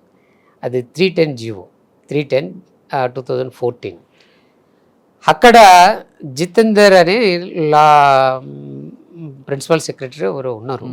వారు ఏం చేస్తారంటే దాదాపు ప్రణయ్ కేసుతో పాటు 16 కేసులు లిస్ట్ అవుట్ చేసి to hand over the PP అని చెప్పి లిస్ట్ అవుట్ చేసి అది తనకు పంపిస్తారు. కేసు ట్రయల్ ఎండింగ్లో ఉంది. ఈ కేసు ప్రణయ్ కేసు ఎండింగ్లో ఉంది. ఈ టైంలో ఈ లెటరు జీవో వచ్చి సీక్రెట్గా డైరెక్ట్ నోటీస్ ఇవ్వకుండానే ఫైల్ హ్యాండ్ ఓవర్ చేయాలి. ఎట్లా చేయాలి? డైరెక్ట్ పోలీసులకు చెప్పాలి, పీపీకి కాదు. పోలీసు వాళ్ళు రెలవెంట్ కదా, ఫైల్ వచ్చేది పోయేది వాళ్ళ దగ్గర. డైరెక్ట్ డిఎస్పీ మిర్యాలగూడ గారికి కాల్ చేసి చెప్పాడు పీపీ గారు, ఆ ఫైల్ అంతా నాకు హ్యాండ్ ఓవర్ చేయాలండి, జీవో వచ్చిందని. సరే సార్ చూస్తాం సార్ అని ఆయన అన్నాడు. నాకు ఇన్ఫర్మేషన్ లేట్గా వచ్చింది. రావడంతో నేను ఏదో ఒక విధంగా జీవో తెప్పించుకున్నా, చూసిన లిస్ట్ కేసులన్నీ ఉన్నాయి, అన్ని కేసులతో పాటు ఇది కూడా ఉంది. ఏంటి ఇది ఆశ్చర్యం అనిపించి బాలస్వామికి ఫోన్ చేసి అర్జెంటుగా రా అని చెప్పిన. వచ్చిండు. ఈ లిస్ట్లో ఉన్న బాధితులు కూడా కొంతమందికి ఇన్ఫర్మేషన్ ఇచ్చి ఏం చేసినారంటే ఎస్పీ గారికి, జిల్లా కలెక్టర్ గారికి, ప్రిన్సిపల్ సెక్రటరీతో సహా, డైరెక్టర్ ఆఫ్ ప్రాసిక్యూషన్తో సహా, సీఎం ముఖ్యమంత్రి గారితో, యనుమల రేవంత్ రెడ్డి గారితో సహా వీళ్ళతో ఒక అప్లికేషన్ పెట్టిస్తా. అది త్రో రిజిస్టర్ పోస్టు. ఎందుకనంటే రూల్ పొజిషన్ వైలేట్ అవుతుంది. సో రూల్ 4 క్లాస్ 5 ప్రకారం కలెక్టర్ గారి ఆర్డరు అమల్లో ఉంది, అది రద్దు కాలేదు. సో మీరు వెంటనే ఆ జీవోను రద్దు చేయాల్సిందిగా కోరుతూ అప్లికేషన్స్ అన్ని పెట్టించిన. ఇంకొక వైపు ఈయన ప్రెజర్ చేస్తుండు, ఫైల్ ఇస్తలేడేంది, ఇంకా ఫైల్ ఇస్తలేడేంది ఏమన్నా ఆ లైజర్ ఆఫీసర్ తోటి ప్రెజర్ చేయిస్తున్నాడు. నేను చివరికి ఏమన్నా అంటే అట్లా ఇవ్వనండి, ఒక నోటీస్ ఇవ్వన్నా కానీ అన్నా. మళ్ళీ నోటీస్ తోటి వచ్చిండు. నోటీస్ తోటి వస్తే మళ్ళీ ఏమన్నంటే నాకు కలెక్టర్ గారి ఆర్డరు ఎగ్జిస్టెన్స్లో ఉంది, మీరు ఈ ఆర్డర్ని ఛాలెంజ్ చేయలేగా, ఛాలెంజ్ చేస్తే నేను అప్పచెప్తా, హ్యాండ్ ఓవర్ చేస్తా. సో ఎగ్జిస్టెన్స్ ఆర్డర్ ఉన్నప్పుడు నేను ఇవ్వనండి అని అన్నా. ఇక తను డైలమాలో పడ్డాడు. అసలు డైలమాలో పడి బెంచ్కి చెప్పడం మొదలుపెట్టిండు నా ఆబ్సెన్స్లో. మేడం ఇది ఆల్రెడీ హ్యాండ్ ఓవర్ అయింది, నాకు ఆయన రిప్రజెంటేషన్ చేయడానికి వీల్లేదు అని అంటే మేడం కూడా కొద్దిగా కన్ఫ్యూజ్ క్రియేట్ అయింది. ఎవరు పీపీ ఎవరు డైలామాలో. మళ్ళీ డిఫెన్స్ లాయర్ వచ్చి అసలు మేము ఎవరు పీపీ అని మేము ఎట్లా ఎంచుకోవాలంటే వాళ్ళు ఒక పెద్ద ఇది చర్చ జరుగుతుంది. ఒకరోజు ఏమైందంటే సీరియస్గా నేను చెప్పిన నా ఆర్డర్ రద్దు కాలేదు కాబట్టి I'm having a power to representation అని చెప్పిన. ఇది కాంప్లైంట్ పోయినాయి కానీ మళ్ళా అక్నాలజ్మెంట్ వచ్చింది కానీ దెర్ ఈజ్ నో రెస్పాన్స్. మరి ఇప్పుడు ప్రజావాణి అని ఉంది కదా, ఆ ప్రజావాణిలో పెట్టినాము, డైరెక్ట్ సీఎం గారికి కంప్లైంట్ ఇచ్చినాం, కానీ ఇంత పెద్ద కేసు ఒకటి జరుగుతుంది, బాధితులు మరి కంప్లైంట్ ఇచ్చారని చిన్న రెస్పాన్స్ లేదండి. అంటే ఇప్పుడు ప్రజావాణిలో పెట్టిన అప్లికేషన్లన్నీ ఉట్టేనా అనిపిస్తుంది నాకు. ఇక నిజంగా కూడా దెర్ ఇస్ నో రెస్పాన్స్. ఇక ఇది కుదిరే పనే కాదని చెప్పి బాలస్వామి పిలిపించి రఘునాథ్కి చెప్పి ఇది పరిస్థితి అని చెప్పి అమృతకు ఫోన్ చేసి చెప్తే రఘునాథ్తో మాట్లాడితే రఘునాథ్ రిట్ పిటిషన్ మూవ్ చేసి రిట్ పిటిషన్ మూవ్ చేసి ఈ గ్రాస్ వైలేషన్ అని ఉందిగా, రూల్ 4 క్లాస్ 5 ఉందిగా, దాన్ని హైలైట్ చేస్తూ రాసింది. నేను ఆ రోజు కోటాలోనే ఉన్నా. జడ్జి గారు ఒకటే మాట అన్నాడు, ఇయరింగ్ చూసి విని ఆన్లైన్లో చెప్పిండు రఘునాథ్, నేను కోటాల్లో ఉన్నా, ఫైల్ హ్యాండ్ ఓవర్ అయిందా అన్నాడు. కాలేజ్ సార్ అండి, స్టే గ్రాంటెడ్ అన్నాడు. సస్పెండ్ ఆర్డర్ టెంపరీ సస్పెండ్ అన్నాడు. ఈ ఆర్డరు సస్పెండ్ అయిన తర్వాత ఎక్స్టెన్షన్ మళ్ళీ పెట్టిండు. అప్పుడు సమ్మర్ వెకేషన్స్ వచ్చినాయి నాకు తెలిసి. సో ఎక్స్టెన్షన్ టైంకి వచ్చే వరకు రెగ్యులర్ పీపీ ఏమంటుండే, ఎక్స్టెన్షన్ కాలేదు మేడం, నేనే రైట్ పర్సన్ అంటుండు. మళ్ళా ఎక్స్టెన్షన్ అది కాలే. ఒరే ఏంటి ఇది అంతా అంటే ఎంత సీరియస్గా ఫాలోఅప్ చేస్తుంది చూడండి. సో మళ్ళీ నేనేం చేసినంటే రఘునాథ్ సార్ని చెప్పి ఇట్లా ఎక్స్టెన్షన్ కావాలి, ఇంకో పిటిషన్ వేయాలి అని అంటే అది ఎక్స్టెన్షన్ పిటిషన్ వేసిర్రు. మళ్ళీ హియరింగ్కి వచ్చింది కేసు, ట్రయల్ జరుగుతుంది, విట్నెస్ వచ్చిండు, నేను చీఫ్ లీడ్ చేయాలి. మళ్ళీ వచ్చేసి ఇట్లా డిస్టర్బ్ చేస్తే నేను అప్పటికి ఏంటంటే ఎక్స్టెన్షన్ అయినట్టు ఆర్డర్ కాపీ నాకు రాలే. ఇటువైపు డిఫెన్స్ లాయర్ వచ్చి ఒక మెమో రాసుకొని వచ్చిండు. మెమో ఏమనంటే you have no local stand to represent, you have no local stand to represent. So as per the order extend కాలేదు, నీకు రైట్ లేదు రిప్రజెంటేషన్ చేయడానికి అని మెమో రాస్తూ నాకు నోటీస్ తీసుకొని వచ్చింది. వస్తే అంతకంటే ముందే ఎక్స్టెండ్ అయిన విషయం నాకు తెలిసింది. తెలిసి డాకెట్ బిడ్డ రాసిన స్టే ఆల్రెడీ ఎక్స్టెండెడ్ అని రాయగా నాకు చూసుకుండు, ఫైల్లో మలుచుకొని పెట్టేసి ఇక ఇయ్యలే. అక్కడి నుంచి మొదలైంది. There is no counter on behalf of the director of prosecution. ఎవరు కూడా ఆ కేసు వైపు హైకోర్టుకి వెళ్ళాలి till the disposal of the case. Case మొత్తం తీసుకుంటే ఇందులో రఘునాథ్ గారి పాత్ర కూడా. రఘునాథ్ హైకోర్టు అడుగున హైకోర్టులోకి వచ్చినప్పుడు తను స్టే రాకుండా మొన్నటికి మొన్న కన్ఫెషన్ మీద పెద్ద 2 పిటిషన్లు ఫైల్ అవుతాయి. అది ఫైల్ అయినప్పుడు స్టే అడుగుతారు వాళ్ళు. 313 మీద 360 క్వశ్చనర్ తయారవుతుంది. 313 మీదనే ఎగ్జామినేషన్ మీద. దాని మీద ఇన్అడ్మిసిబుల్ పోర్షన్ కన్ఫెషన్ దాని మీద డిలీట్ చేయాలని చెప్పి హైకోర్టులో వేస్తారనమాట. దాంతోపాటు స్టే ఇస్తారు. Recall of the confession punch కూడా అడుగుతారు, ఎందుకంటే క్రాస్ ఎగ్జామినేషన్ లాస్ అయ్యారు కాబట్టి, చేయలేదు కాబట్టి. సో అది అయినప్పుడు నేను ఇక డైరెక్ట్ అక్కడ వాళ్ళు వేసినప్పుడు కాంప్లైంట్ కూడా నోటీస్ ఇస్తారు కాబట్టి బాలస్వామిని చెప్పి మళ్ళీ రఘునాథ్ కాడికి పంపించి సీనియర్ కౌన్సిల్ ఎంగేజ్ చేయించి రఘునాథ్ని ఎంగేజ్ చేయించి మళ్ళీ నేను రఘునాథ్తో పాటు ఉండి ఆఫ్టర్ లంచ్ 4 తర్వాత రీచ్ అయింది. అది మెన్షన్ చేశారు కాబట్టి 4 తర్వాత రీచ్ అయిన తర్వాత 1 గంట సేపు ఆర్గ్యుమెంట్ జరిగింది అందులో. గంటలో వాళ్ళ స్టే కోసం చాలా సీరియస్ ప్రయత్నం చేశారు. స్టే ఇవ్వకుండానే అడ్జర్మెంట్ అయింది. ఇక అది మళ్ళీ రీచ్ కాలేదు.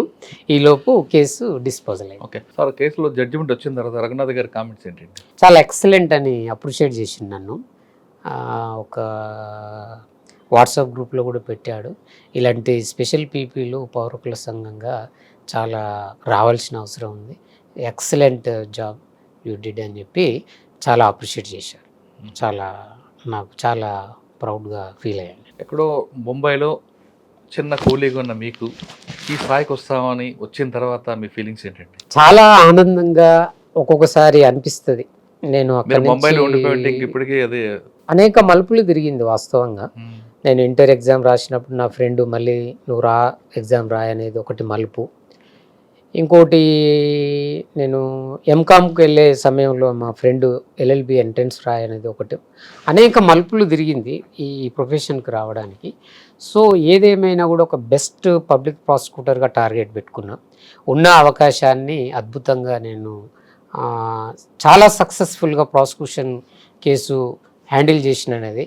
ఈ కేసులో మీరు చూడండి, ఇది ఒక రోల్ మోడల్గా అవుతుందని నేను భావిస్తున్నాను. ఎందుకనంటే చాలా అద్భుతమైన ప్రాసిక్యూషన్ ప్లే చేసిన నేను. ఎందుకనంటే ఒక ప్రాక్టీస్ ఉంది జ్యుడిషియర్లో ప్రాసిక్యూషన్ వైపు నుంచి. ఏంటనంటే విట్నెస్ ఒకవేళ సహకరించకపోతే హాస్టల్ డిక్లేర్ చేస్తారు. హాస్టల్ డిక్లేర్ చేసి ఆ స్టేట్మెంట్ ఎగ్జిబిట్గా మార్క్ అవుతుంది. కానీ ఈ కేసులో నేను అటువైపు వెళ్ళలేదు. ఎందుకు అనంటే సుప్రీంకోర్టులో కాన్స్టిట్యూషనల్ బెంచ్ దగ్గర ఒక ఆర్గ్యుమెంట్ జరుగుతుంది. హాస్టల్ విట్నెస్ను ఎట్లా హౌ టు డిక్లేర్ అనే దానిపైన ఒక సీనియర్ కౌన్సిల్ అపియర్ అవుతూ there is no provision of law in evidence act to declaring the prosecution witness as a hostile. So అది లా లేదండి. సొంత విట్నెస్ను పనికిరాని వాడని డిక్లేర్ చేయడం అంటే ఇట్ ఈస్ అగనెస్ట్ ప్రాసిక్యూషను. అట్లా డిక్లేర్ చేయడానికి వీలు లేదు. కాబట్టి అతని స్టేట్మెంట్ మీద క్రాస్ ఎగ్జామినేషన్ చేసే రైట్ పబ్లిక్ ప్రాసిక్యూటర్కి ఉంటుంది with permission of the court.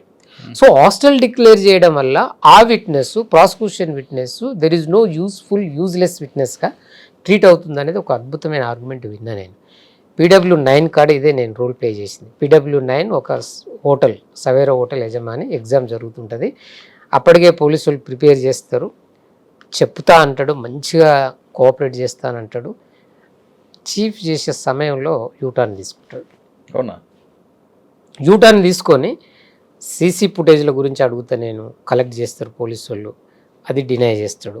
కానీ పోలీసు వాళ్ళు రిసెప్షన్ రిజిస్టరు కలెక్ట్ చేసి అది కోర్టులో వేస్తారు. అది తీసి నేను చూపిస్తే ఈ రిజిస్టర్ మీ హోటల్దే కదా అని అంటాడు. ఎస్ అని అంటాడు. అది ఎగ్జిబిట్ మార్క్ అవుతుంది. రిమైనింగ్ అంతా కూడా కాంటెంట్ 161లో ఉన్నదంతా డినై చేస్తాడు. కానీ ఆ రిజిస్టర్ ఏదైతే ఉందో తను అది మార్క్ చేయించుకోగలిగిన.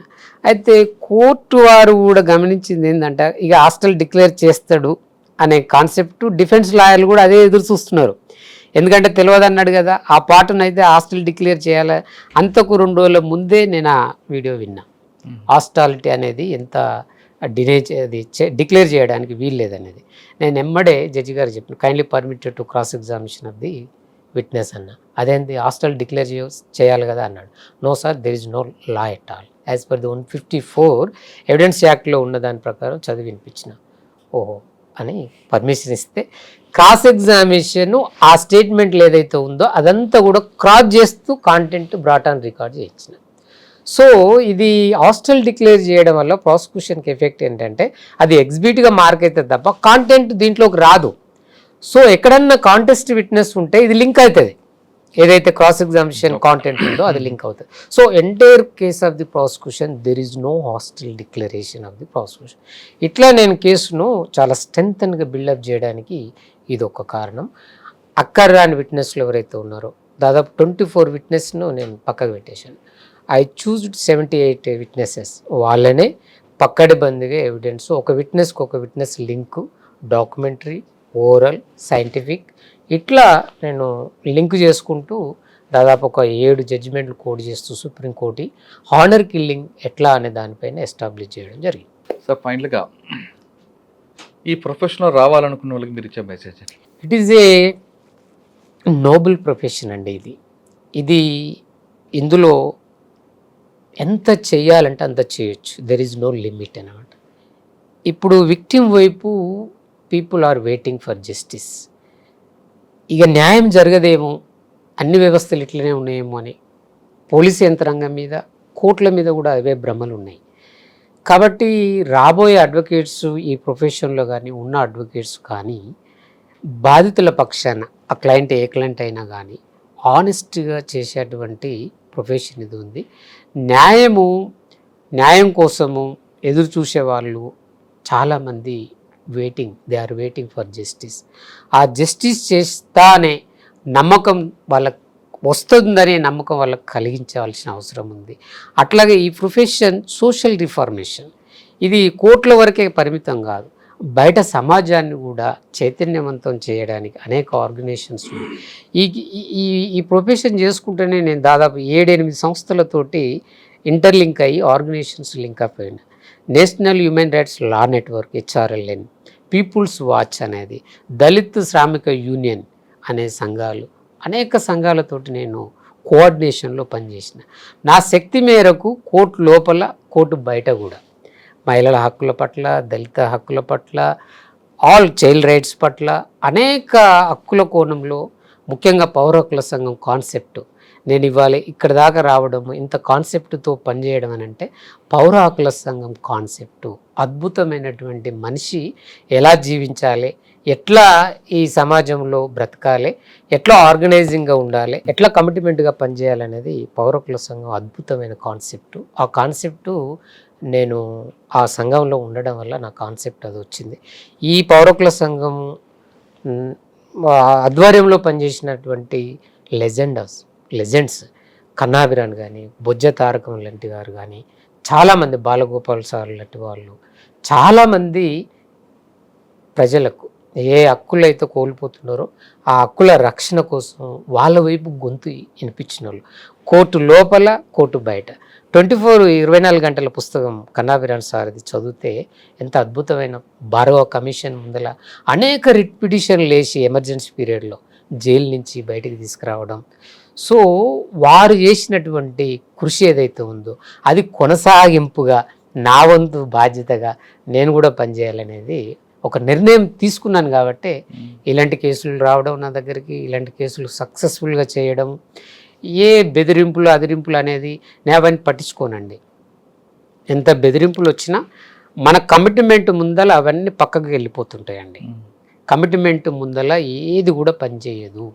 సో ఇలాంటి కేసులు కానీ ఇంకా వేరే కేసులు ఉన్నా కూడా ప్రజలకు, ఎవరైతే వాయిస్ పీపుల్ ఉన్నారో ఆ పీపుల్కు మనం న్యాయం చేయడానికి లాయర్లు ఇంకా రావాల్సిన అవసరం ఉంది. కొత్త లాయర్లు ఇప్పుడిప్పుడే ప్రొఫెషన్లోకి వచ్చేవాళ్ళు ఆ కోణం నుంచి ఆలోచించి వాళ్ళ వృత్తి నైపుణ్యాన్ని పెంచుకోవాలని నేను సూచిస్తాను. లా ప్రొఫెషన్ అది నోబుల్ ప్రొఫెషన్ అంటున్నారు నరసింహ్ గారు. ప్రణయ్ కేసులో ఏ విధంగా కేస్ స్టడీగా మిగిలిపోయిందో ప్రతి లాయర్కి అటువంటి కేస్ స్టడీ కావాలంటే నరసింహ్ గారు ఇంటర్వ్యూ చూడాల్సింది. ఆయన చెప్తున్నట్లుగా బాధితుల పక్షాన్ని నిలవండి, ఆటోమేటిక్గా మీకు మంచి పేరు, ఆర్థికంగా కూడా ఉంటుందంటూ చెప్తున్నారు. ఇది నరసింహ్ గారితో ఎక్స్క్లూజివ్ ఇంటర్వ్యూ. వచ్చే వారం మరో గెస్ట్తో మళ్ళీ కలుద్దాం. అంతవరకు నమస్తే. Thank you. నమస్తే.